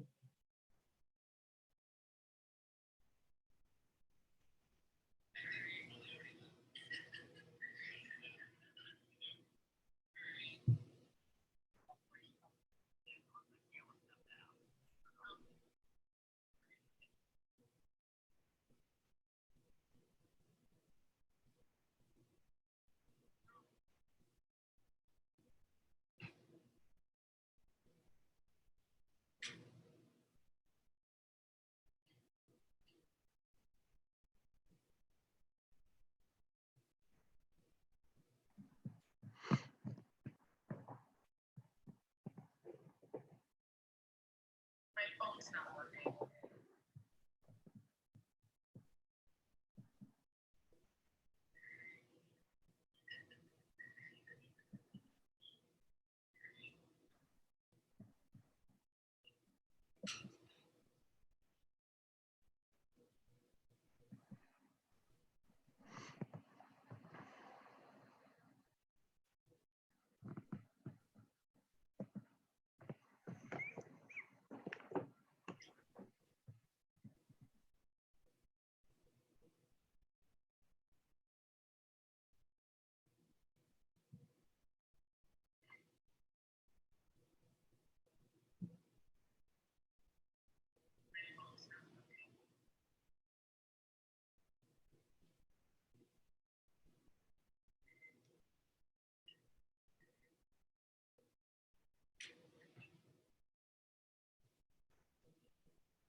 Oh, David, when you're ready, I mean, I took that, I was waiting for you, but Oh, so I just saw that a bunch of people had their video off, so I was just kind of waiting for them to show back on. Leah, are you there? Christian is there, right? well, Let's they're see. all, most of them have their mics muted. I'm Okay, but here. I'm just, yes, okay, I'm sorry. Let's go ahead. We should start. All right, I'm going to share my screen now, my presentation.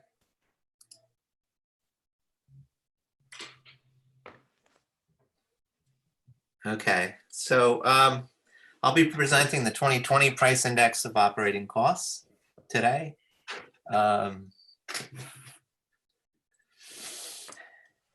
So the price index gathers prices for a market basket of goods and services used in the operation and maintenance of rent-stabilized buildings in New York City, and uses these prices to estimate cost price changes from one year to the next.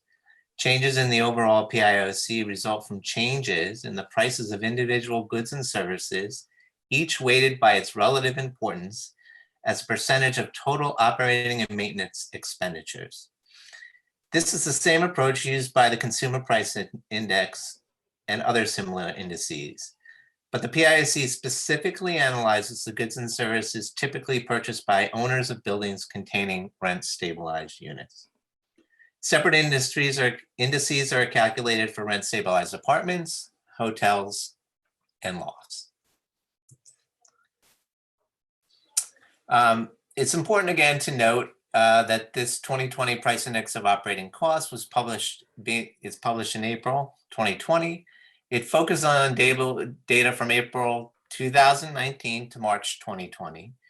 And so due to the as yet unknown full impact of the COVID-19 virus, it does not reflect the impact of the health crisis on expense data for owners of rent-stabilized apartments in New York City and should not be interpreted as such. So here's an overview of the changes in the rent-stabilized apartments PIOC, which I'll go into detail of each component shortly, but most notably fuel is the only component that declined, and it declined 12.3%. And taxes, which make up nearly a third of all expenses, rose 5.9%.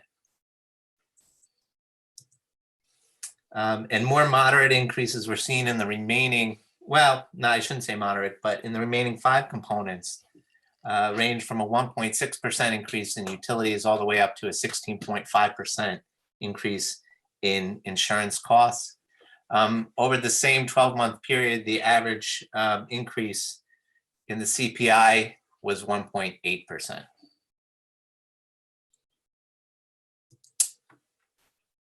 So the PIOC is comprised of weights and price relatives. So we identify prices for various items that are representative of the operating costs for apartment buildings in New York City.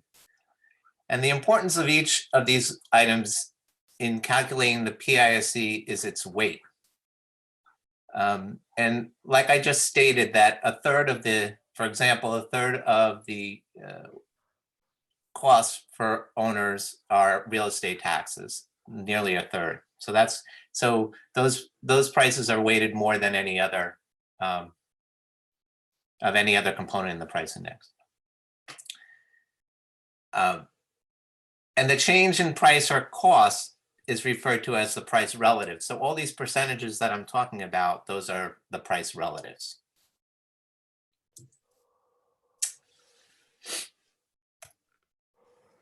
So I'm going to go into the 7 different components we have. First, we will start with the increase in taxes, which is 5.9%. This slide shows a breakdown in the change of assessments and exemptions by borough. Assessed valuations of properties containing rent-stabilized units rose a total of 7.8% citywide in fiscal year 2020. Assessments rose in all 5 boroughs, with the Bronx witnessing the highest growth at 11%, followed by Brooklyn at 10.9%, and Queens and Manhattan at 7.1%. But buildings in Manhattan account for much of the change in assessed value citywide.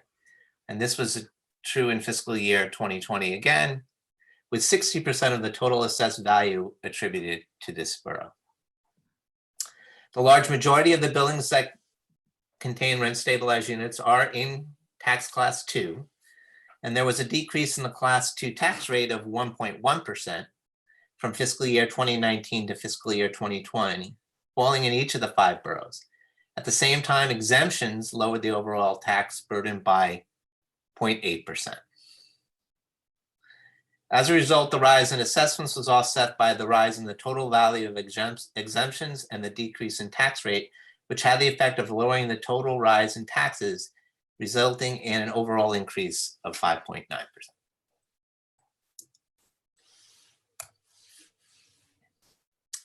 And as you can see on this graph, you can disaggregate the taxes into several components. The black line on the chart represents the change in taxes from one year to the next. This year, the change was 5.9%. The change can be broken down into the impact in assessments, which is the orange bar, and the impact of exemption and abatements and changes in the tax rate grouped together in the red bar. The change in taxes was primarily due to a rise in assessments of 7.8%. Exemptions lowered the overall rise in taxes, as did the lowering of the tax rate. It is interesting to note that since 2001, the increase in real estate taxes have more often than not been driven by the rise in assessments. And since 2011, almost entirely by assessments.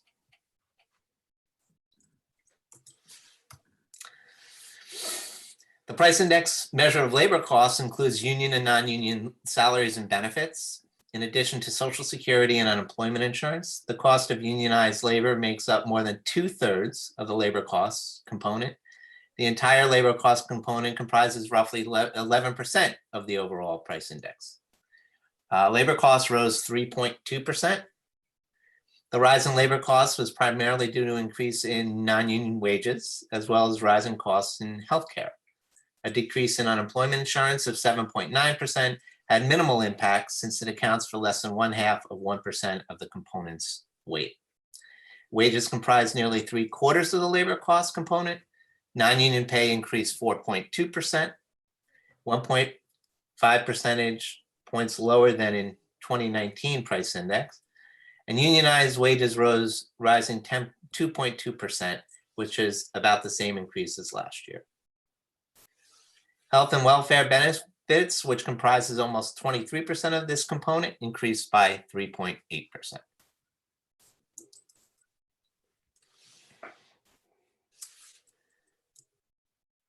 The fuel component comprises 7.9% of this year's price index. The change in cost measured in this component considers both the change in weather and the change in prices for heating multifamily buildings by fuel oil, natural gas, and steam. This year, the fuel component decreased 12.3%. The cost for heating buildings by gas makes up almost half of this component. And gas costs decreased by 15.3%. Fuel costs, which account for 44% of this component, also fell, decreasing 8.6%. Steam costs fell 15%, but these costs only account for roughly 7% of the fuel component. The utilities component consists of non-heating natural gas and electricity costs, as well as water and sewer charges, and makes up about 10% of this year's price index. This year, utilities increased by 1.6%. The cost of non-heating electricity cost increased 0.4%, while non-heating gas costs, which account for less than 2% of the utilities component, fell 9.7%. So the growth in this component is contributed mostly to an increase in the water and sewer rate of 2.3%.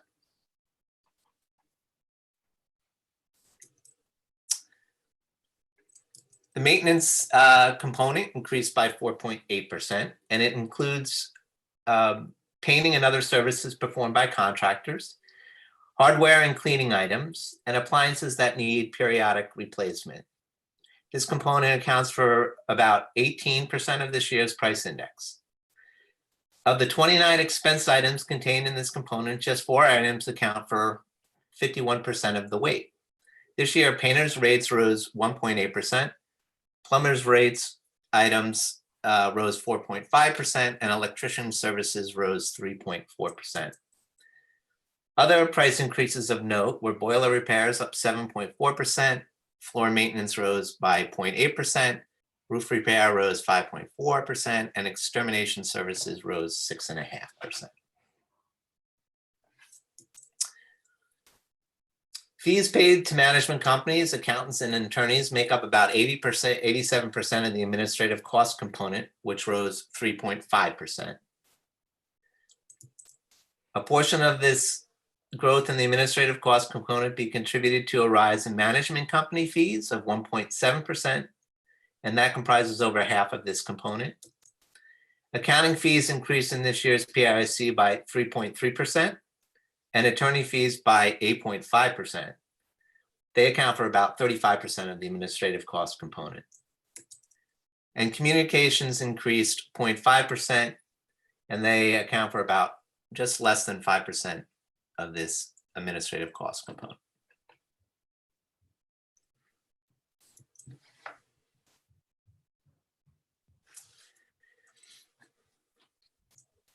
For the 9th consecutive year, there was an increase in the insurance cost component, rising 16.5% compared to last year's increase of 6%. Insurance costs account for about 5.3% of the price index. Policies that cost more than $6,000 saw an average increase in costs of 18.9% upon renewal. And buildings with policies of $6,000 or less saw an increase of 3.7%.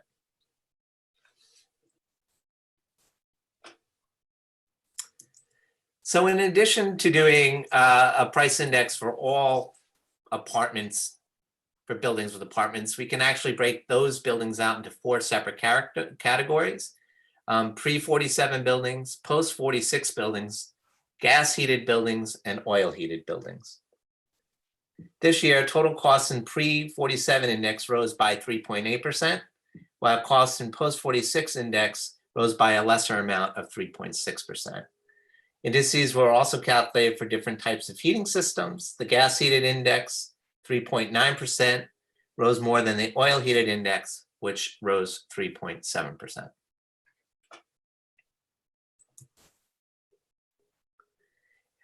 In addition to the apartment indices, the 2020 PIOC report also included indices for hotels, lofts, the core PIOC, and a projected all rent stabilized apartment index for 2021. The price index for all rent stabilized hotels increased by 2.9% from April 2019 to March 2020. This year, there were increases in all of the PIC hotel components except fuel. The fuel component witnessed the only decrease, falling 11.2%. The fuel component accounts for just over 16% of the entire hotel index. The insurance component rose by the greatest proportion, increasing 16.5%. The remaining 5 components witnessed more moderate cost increases, with taxes rising 6.9%, maintenance 3.6%, labor costs 3.5%, administrative costs 2.1%, and utilities 0.7%.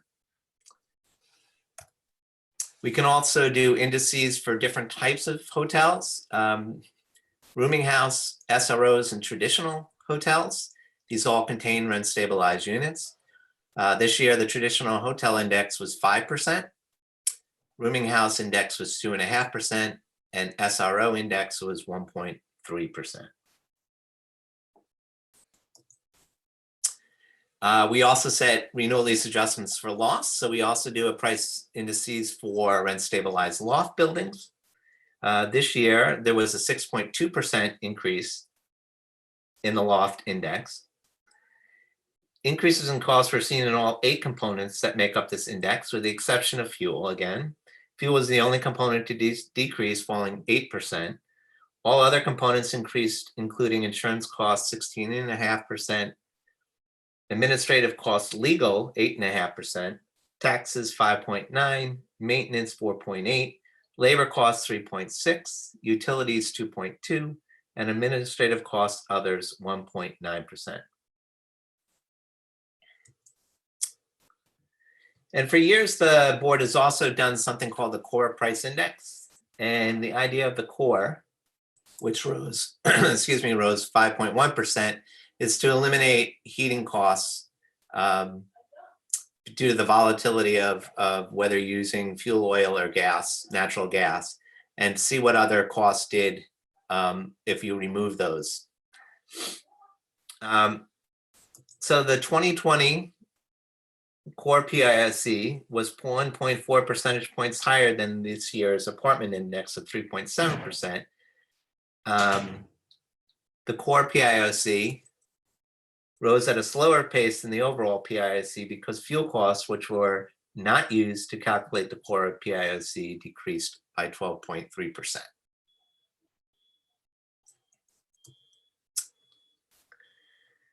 By law, the board has to make a projection of what costs will do in the next 12-month period from April 2020 to March 2021.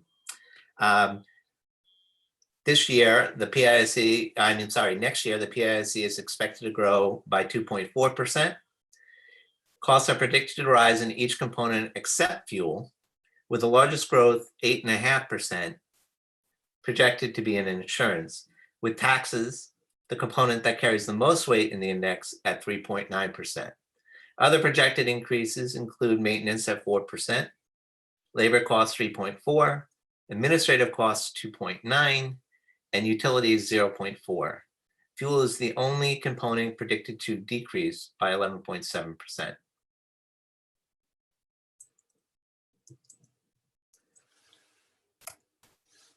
So each year, the board is obligated to formulate guidelines, and the law only gives very general criteria. The board considers mortgage financing, income and expense data, tenant income and housing affordability, the price index, and other factors, setting the guidelines.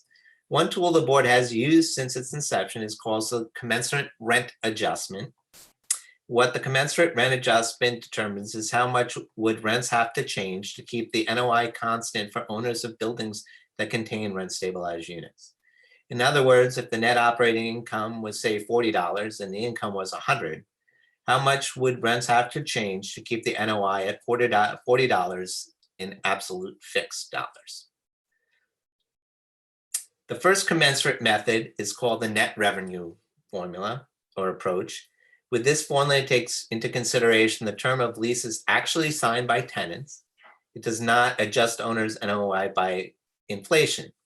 The net revenue formula is presented in two ways. First, adjusting for the mix of lease terms, and second, adding an assumption of rent stabilized apartment turnover and the impact of revenue from vacancy increases. Under the net revenue formula, a guideline that would preserve NOI in the face of this year's 3.7% increase in the price index is 2.75% for a one-year lease and 5.5% for a two-year lease. Using this formula and adding assumptions for the impact of vacancy increases on revenues when apartments experience turnover results in guidelines of 2.5% for a one-year lease and 4.25% for a two-year lease. For the commensurate formula that include a vacancy assumption, the 3.97% median increase in vacancy leases calculated from the HCR 2019 apartment registration file was used. Second commensurate method considers a mixed lease of terms while adjusting NOI upward to reflect general inflation, keeping both the operating maintenance and costs and NOI constant. This is commonly called the CPI adjusted NOI formula. A guideline that would preserve NOI in the face of the 1.8% increase in the consumer price index and the 3.7% increase in the price index is 3.5% for a one-year lease and two-year lease at 6.75%. If you include vacancy as a factor, a one-year lease would 3% and a two-year lease would be 6%. And then since the inception of the board, those other formulas came and were developed by staff in the 90s. But then since the inception of the board, there was also what we have labeled a traditional formula. So we calculate that as well each year. The traditional commensurate yields a 2.5% for a 1-year lease and 3.3% for a 2-year lease. This reflects an increase in the operating cost of the 3.7% for the price index, but it also includes, and it's the only formula that does that, is the 2.4% projected cost increase. So those are the two things. It's the only formula that uses the projection. And it's very important to note that each of these formulae may be best thought as a starting point for deliberations.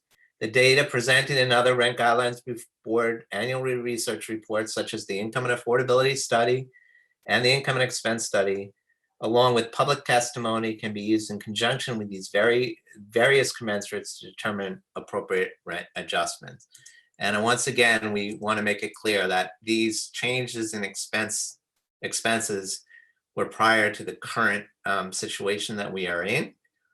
We won't know the impact of these until the next price index is done and produced. Or we won't measure them in the same way that we measure these until we won't know until next April the impact of that on expenses for owners. So that is the price index of operating costs. And I would certainly be open to taking any questions that you may have at this time.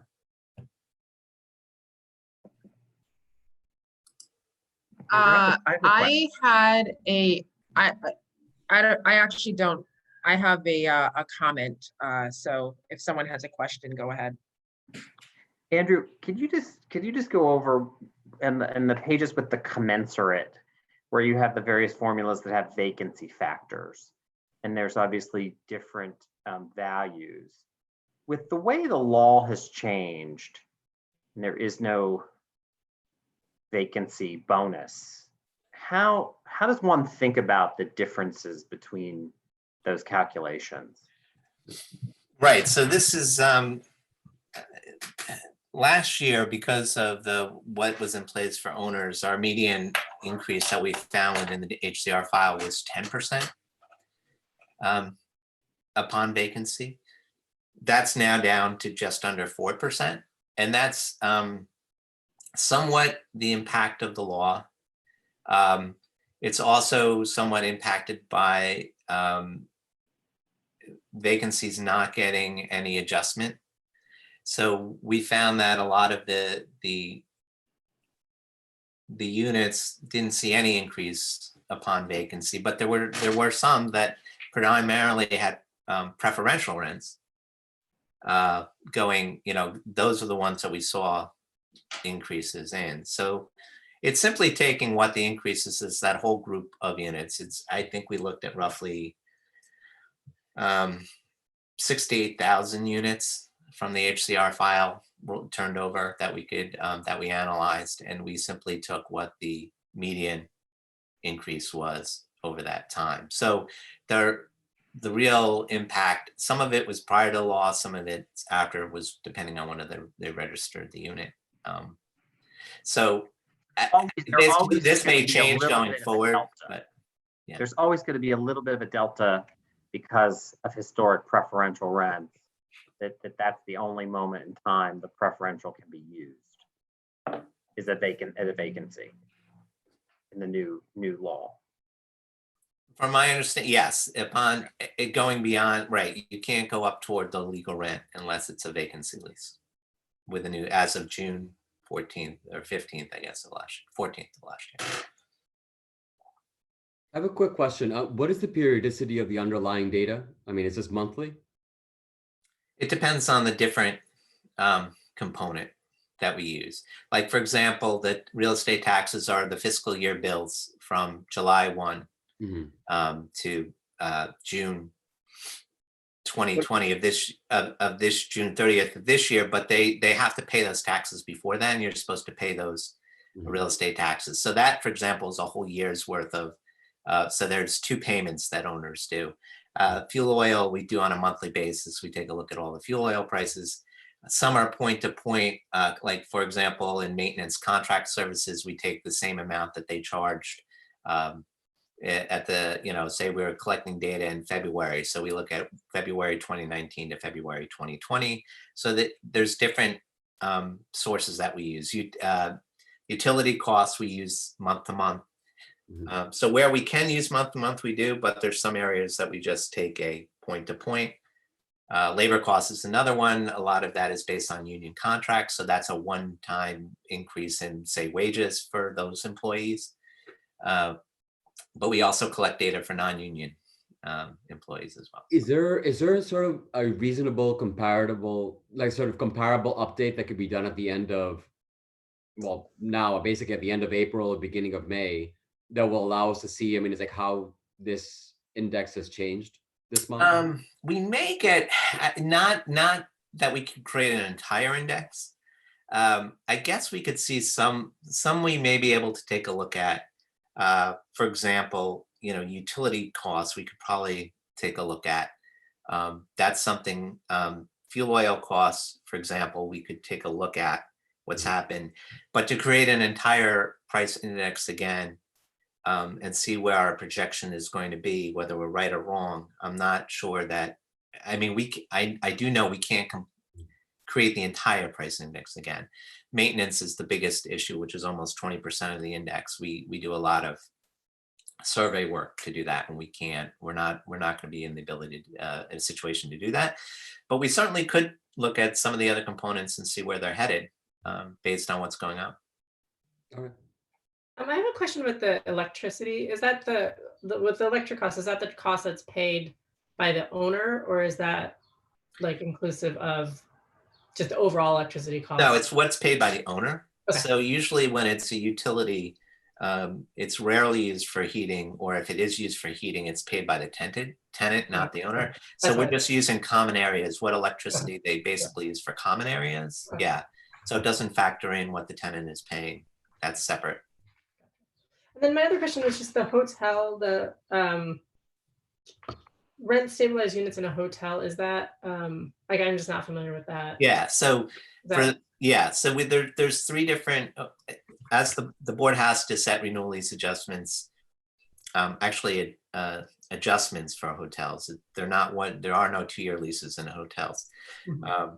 So we have to set an adjustment for hotels. And there's 3 separate categories. Actually, there's 5 different categories, of hotels that we have to make an adjustment on. But there's basically 3 types of hotels. There's your traditional hotels. They're either Class A or Class B, which may contain rent stabilized units. There are a few of those left. So we do set for that. But the majority of the units are in SROs, single room occupancy, or rooming houses. Okay. And those are 2 different classes than the traditional hotels. So we set renewal lease adjustments or adjustments for those different types of so we do indices for those. Plus there's lodging houses, which is another category of housing that falls under hotels, which are a little different. There's very, very few of those units left, but we also have to set adjustments for those, but we don't do a separate indices for the lodging houses. Just out of curiosity, so the SROs and those, do they have like 1-year leases, or I mean? They're not even leases. They're adjustments. Yeah, they generally don't get leases. That's why I was wondering why. Right, but there is an adjustment that's allowed for stabilized tenants. Okay. And it's only on a year-by-year basis. We don't do a 2-year adjustment for that. Right, okay. That's why I'm confused. Yep, good question. Oh, hi.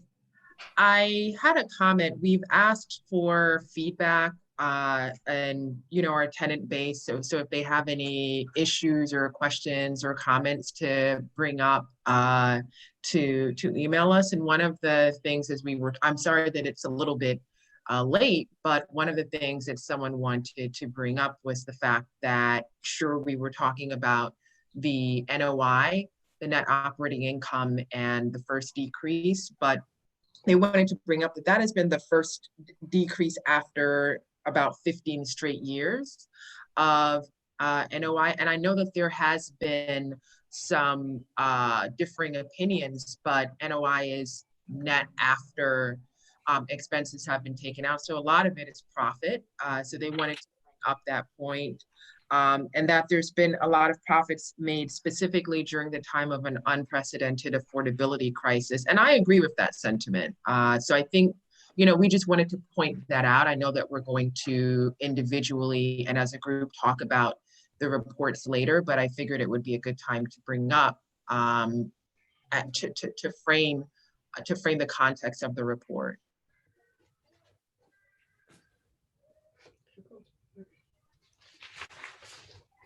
On page 3 of the income and expense study that Brian discussed. And again, I'm sorry that it's not right after the report, but since we're in the same board meeting and I'm getting the comments a little bit later, I wanted to raise it. That was all, unless anyone has any comments or questions. I'll just reiterate, as all the board members hopefully know, NOI does not equal profit. So I think we have to be very careful of mixing messages and terms. NOI is before debt service. So, and there are capital outlays that buildings clearly have to outlay on an ongoing basis that sometimes their lenders even require them to do on a monthly basis. So there are a number of other expenses that are real expenses and are not fictional. So NOI does not equal profit. I didn't say that they equal profits, but we know that NOI does include some profits. And it is after expenses are taken out. So it does include some profits. So the point that the tenant who's from Queens was bringing up is though the year of 2018, that period does show a slight dip, we also need to consider the fact that there's been 15 straight years of upwards NOI and of just profits. But if we want to use a term, just NOI in general, there's been 15 straight years of that. And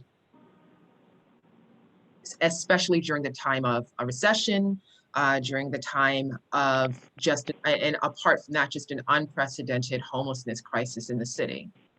So that's the point that I was bringing up. Whether we want to say it's profits or just net operating income, the point is it's still income after expenses are taken out.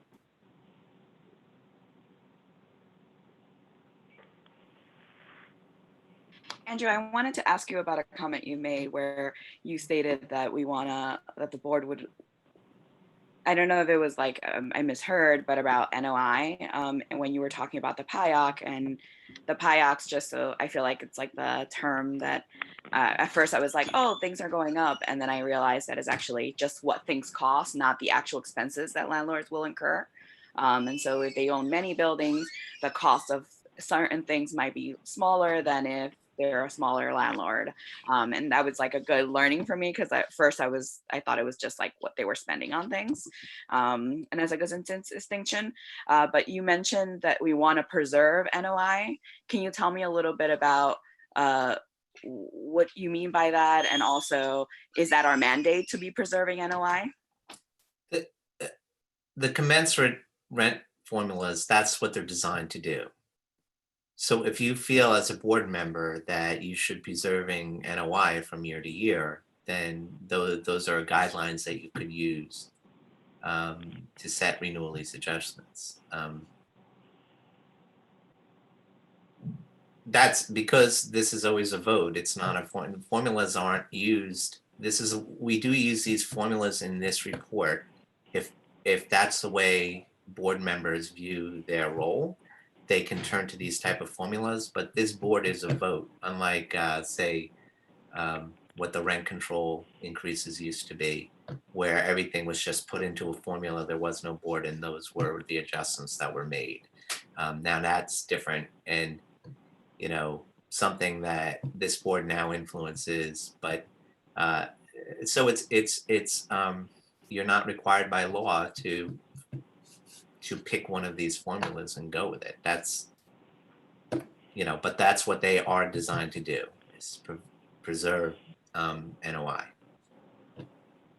And just so that I'm clear, it's not our mandate to be seeking to be preserving NOI, but it's as a mandate that we have, but using all the sources available to us to make a determination, not to be preserving NOI solely. I mean, Again, yeah, I mean, each one of you has a vote. You can determine how you want to, or look or view those formulas, or how you view NOI, of whether preserving it or how, whatever, you know, however you want to view it. Yeah. one of, I'm always, can you hear me? Yeah. Okay, one of the tenants wanted to point out to the point of the explanation that CRE formula is calculated to determine how much a rent adjustment needs to be in order to maintain NOI, that our mandate as a board, we're not under an obligation to maintain the net operating income from year to year. What we're here to do is a fair market. And as part of that, obviously we have to balance interest between tenants and property owners, but we're also not, don't want to go the other extreme, and we don't have to maintain an NOI every year. That is not what we're, sorry, I need to mute my emails.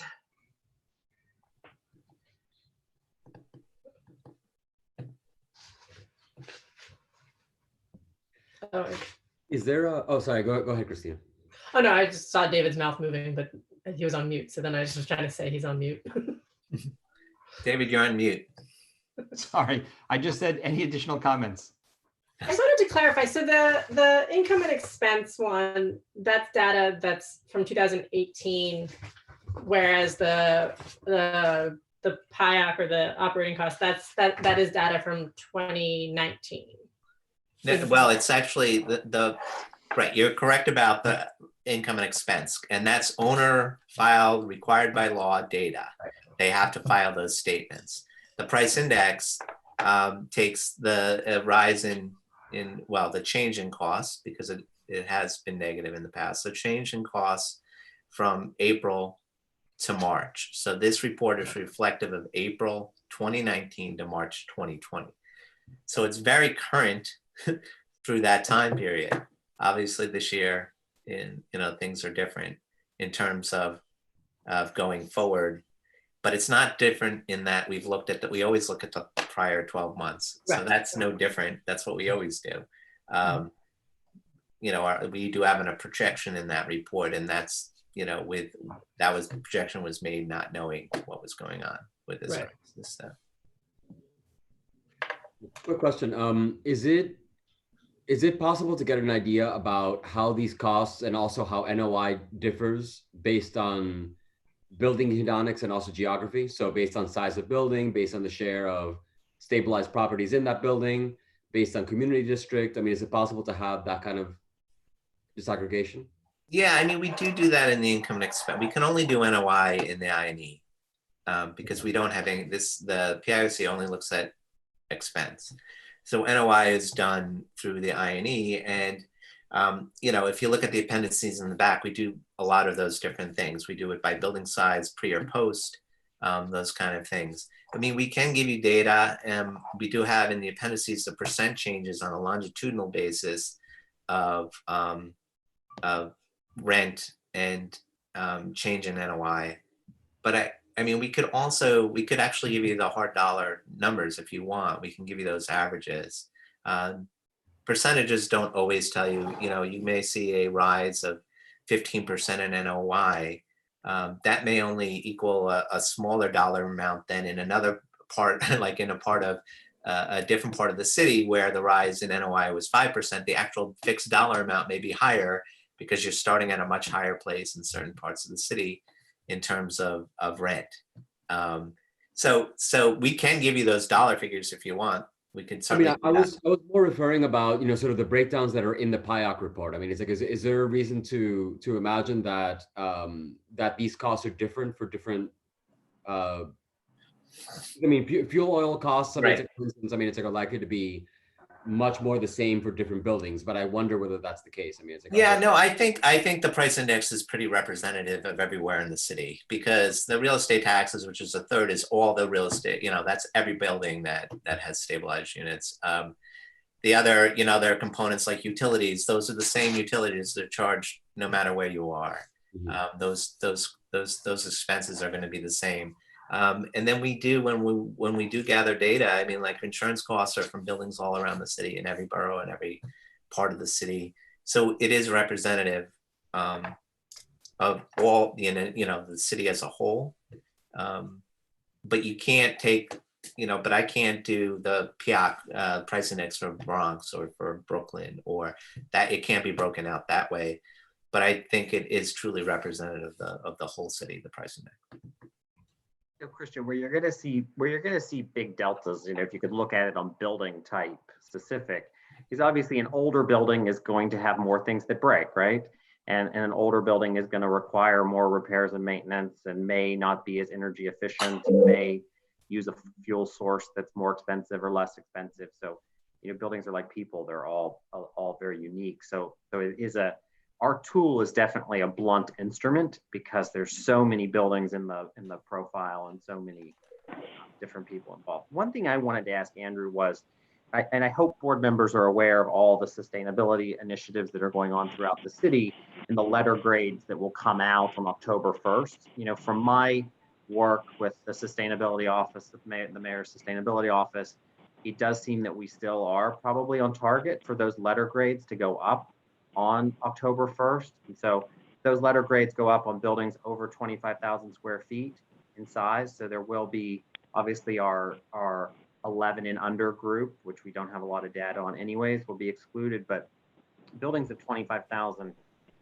square feet and higher is a large portion of the city. So somewhat this overlays with Christian's comment. I don't think this is what you're thinking about, but the energy efficiency of buildings and the carbon neutrality of buildings, all of this is going to shake out in these letter grades. I don't exactly know how we're going to be able to use that data, but these letter grades and moving to carbon neutral and the targets that building owners have to meet are going to generate a number of expenses for the 2030 requirements, and then there's a 2040 and a 2050 requirement, depending on how much of an energy hog you are. So I just want to, this is an initiative that the benchmarking has been going on for quite a number of years, and this is how the benchmarking is playing out. But I do think we are going to have to figure out as a board, it may not be for this session, but for next year, how we're going to factor those in to make sure those costs get captured, because they're definitely going to be pretty significant. I thought that rent stabilized buildings that had rent stabilization in them were exempt from local law 97, the climate change law. Is that? I don't. Well, I don't. Affordable units are, but I don't know if rent stabilized units are. We should fact check that. But okay. Yeah, because a lot of those changes, because we have to do those changes at my university, and a lot of those changes are very expensive. But I was under the impression that rent. Yeah. So yeah, I guess we could check that. Local law 97 was that? I think it's the climate. I don't know what it's called. The climate. Yeah, change. it's like 97 and 81. They overlap in different ways. They're coming at the problem from a few different sources. But I think affordable get a pass or some type of temporary pass. I don't know if they're going to try to figure out an alternate program for affordable, because obviously you can't. In order to meet the carbon neutral requirements, you can't have whole groups of buildings that don't make improvements. Yeah, just and to Scott's first point, a price index measures ours. Generally, it's price, but ours contains some costs and some price. For like real estate taxes, those are the actual costs, because that's the bill that has to be paid. So that's a cost amount. But in maintenance, we're taking a change in price for a contractor to do a particular job. We're not saying they're doing it once or twice or 3 times. It depends on the owner. So some may pay more for a plumber than other buildings would pay for a plumber. But that's a price index. That's the idea of a price index. It doesn't measure costs, it measures prices. Ours has a combination of both, just because we can be more accurate with a cost amount in some parts of it. But it's important to note the I&E is all costs. It's actually reported costs by owners. So in their maintenance component, if that plumber came 7 times, that's going to be in there because that was the amount they paid. So there is a distinction between price and cost, and I think that's partially what Scott was pointing out. Again, our price index is a mixture of both price and cost. I have to sign off, so I guess we'll be back again next week, right? Yes, Alex, thank you so much. Thank you. Take care, everyone. Bye-bye. Bye, Alex. Hi, Alex. Oh, this is Brian. Can you hear me? Yes. I was looking up that local law 97 emissions law. It does mention on a website that buildings with rent regulated units are not subject to emissions limits. So for what that's worth. But what happens if the buildings have commercial tenants as well? It just says buildings with rent regulated units, HDFC cooperatives, and buildings that participate in project-based federal housing programs are not subject to emissions limits. Instead, these buildings are required to implement a prescriptive package of energy savings measures listed in section 28-321.2.2 of the law. So.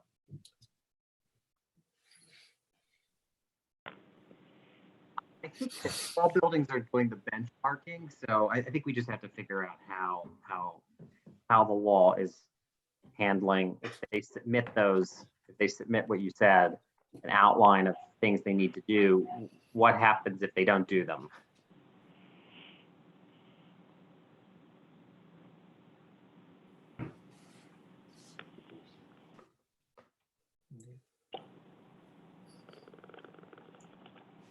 Any other comments from the board members? Celia has raised her hand. Oh, Celia told me she has to get off. She texted me. Okay.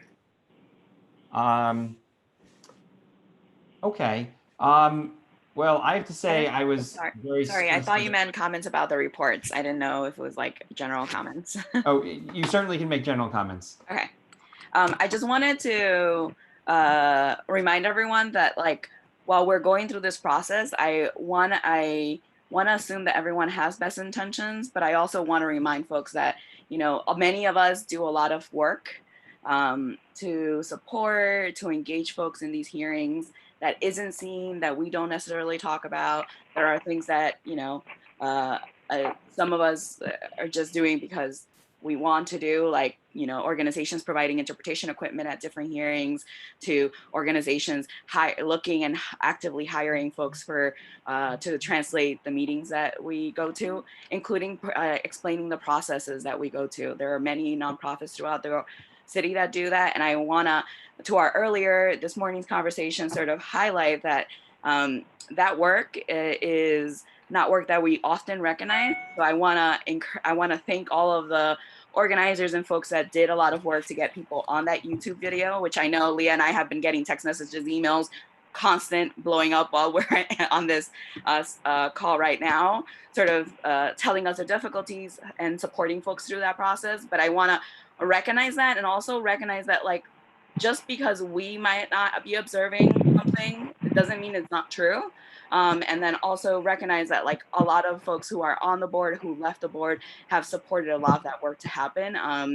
And I wanna make sure that we, as tenant reps, and I think we have collectively done this, I think well, is share people's stories and struggles from a place of complete fearlessness, because Leah and I are not going to be the ones being evicted by our decisions. We're not the ones going to be directly impacted, and recognize those voices in a way that's real. And I wanna also acknowledge and sort of think and sit for a second with the fact that we are a diverse city, and that, like, a lot of folks do a lot of work to make sure that diversity is glowing and that it's represented well and also supported in places like on the RGB, but also in attendance to these hearings. And I think that as we move forward, I think despite of what we internal process and think that is going on, that there are a lot of folks right now, including members, like trying to figure out how to even find things on YouTube and us walking through them. And that process happens in hearings in person. And I want to thank all the organizers who make that happen. You know, that while we're at the hearings, sometimes in person, I'm sitting there listening, reading their text messages and responding to what's going on so that folks can understand, and that happens in the room. And I want to acknowledge that, because I think that we just assume that 30 people show up at these hearings and 150 people show up at a press conference because they care, but we have to do a lot of work to make and organize that to happen. And so this is like a acknowledgement of that work that happens during the hearings, before the hearings, post the hearings, and also acknowledgement that, like, you know, David and other board members have met individually with many of those members who show up at hearings, and the members have testified in our process. And I'm hoping that we can figure out how to do that with justice as we move forward in this process, while also acknowledging that we all have very varied experiences about what we think should happen. And I will continue to tirelessly make sure that the sentiment and the position of tenants is completely represented, even if it inconveniences us sometimes. Any other comments from board members? So just we're hitting 12 o'clock, and just as I'm sitting here from my window, I'm hearing sirens go off, which is a reminder of what's happening outside of our virtual meeting. And it is clear to me that everybody on the board is very focused on what's going on outside of each of our homes and the impact it's having on others. At the same time, it's so oddly normal that we were able to transition directly to this virtual meeting. And this was the first time we've done it. And we've been able to have an important conversation and look at really important work that the staff has done. I am confident from my conversations with each of you that we will put a lot of thought and try to take into account not only the data, but the stories that we hear over the course of this season of the Rent Guidelines Board. And I look forward to talking with you all next week. End the meeting now. Oh, I just wanted to also Yeah, say, I mean, it's, you know, that, you know, thank you, David and Andrew. I mean, it's like for, you know, sort of, I know you've called me, I mean, it's like, and you've called other board members as well, just to get, you know, make sure that we understand what's going on, to make sure that we understand what's at stake. And so thank you very much for doing that. I mean, it's like, so doing that sort of like gluing us work. I mean, it's like that goes on. I mean, it's like beyond what's going on right now in the public meeting. Thank you also to Leah and Sheila for, you know, sort of really strongly advocating for tenants as well. And for Scott and Patty, I mean, it's like I'm looking forward also to hearing, you know, what your points of view are. As someone who's new to the board, I'm happy to see this level of discussion happening, even though this is my first meeting. So thank you very much for that. Any other last comments? Okay. We'll reconvene in a week. David, you need a motion. Oh, I'm sorry. Andrew always reminds me and I always forget. Do I have a motion to adjourn? I so move. Christian, and do I have a second? I second. I heard Patty. Okay, very good. We are adjourned. Thank you so much. Yeah, just in case you're still on, the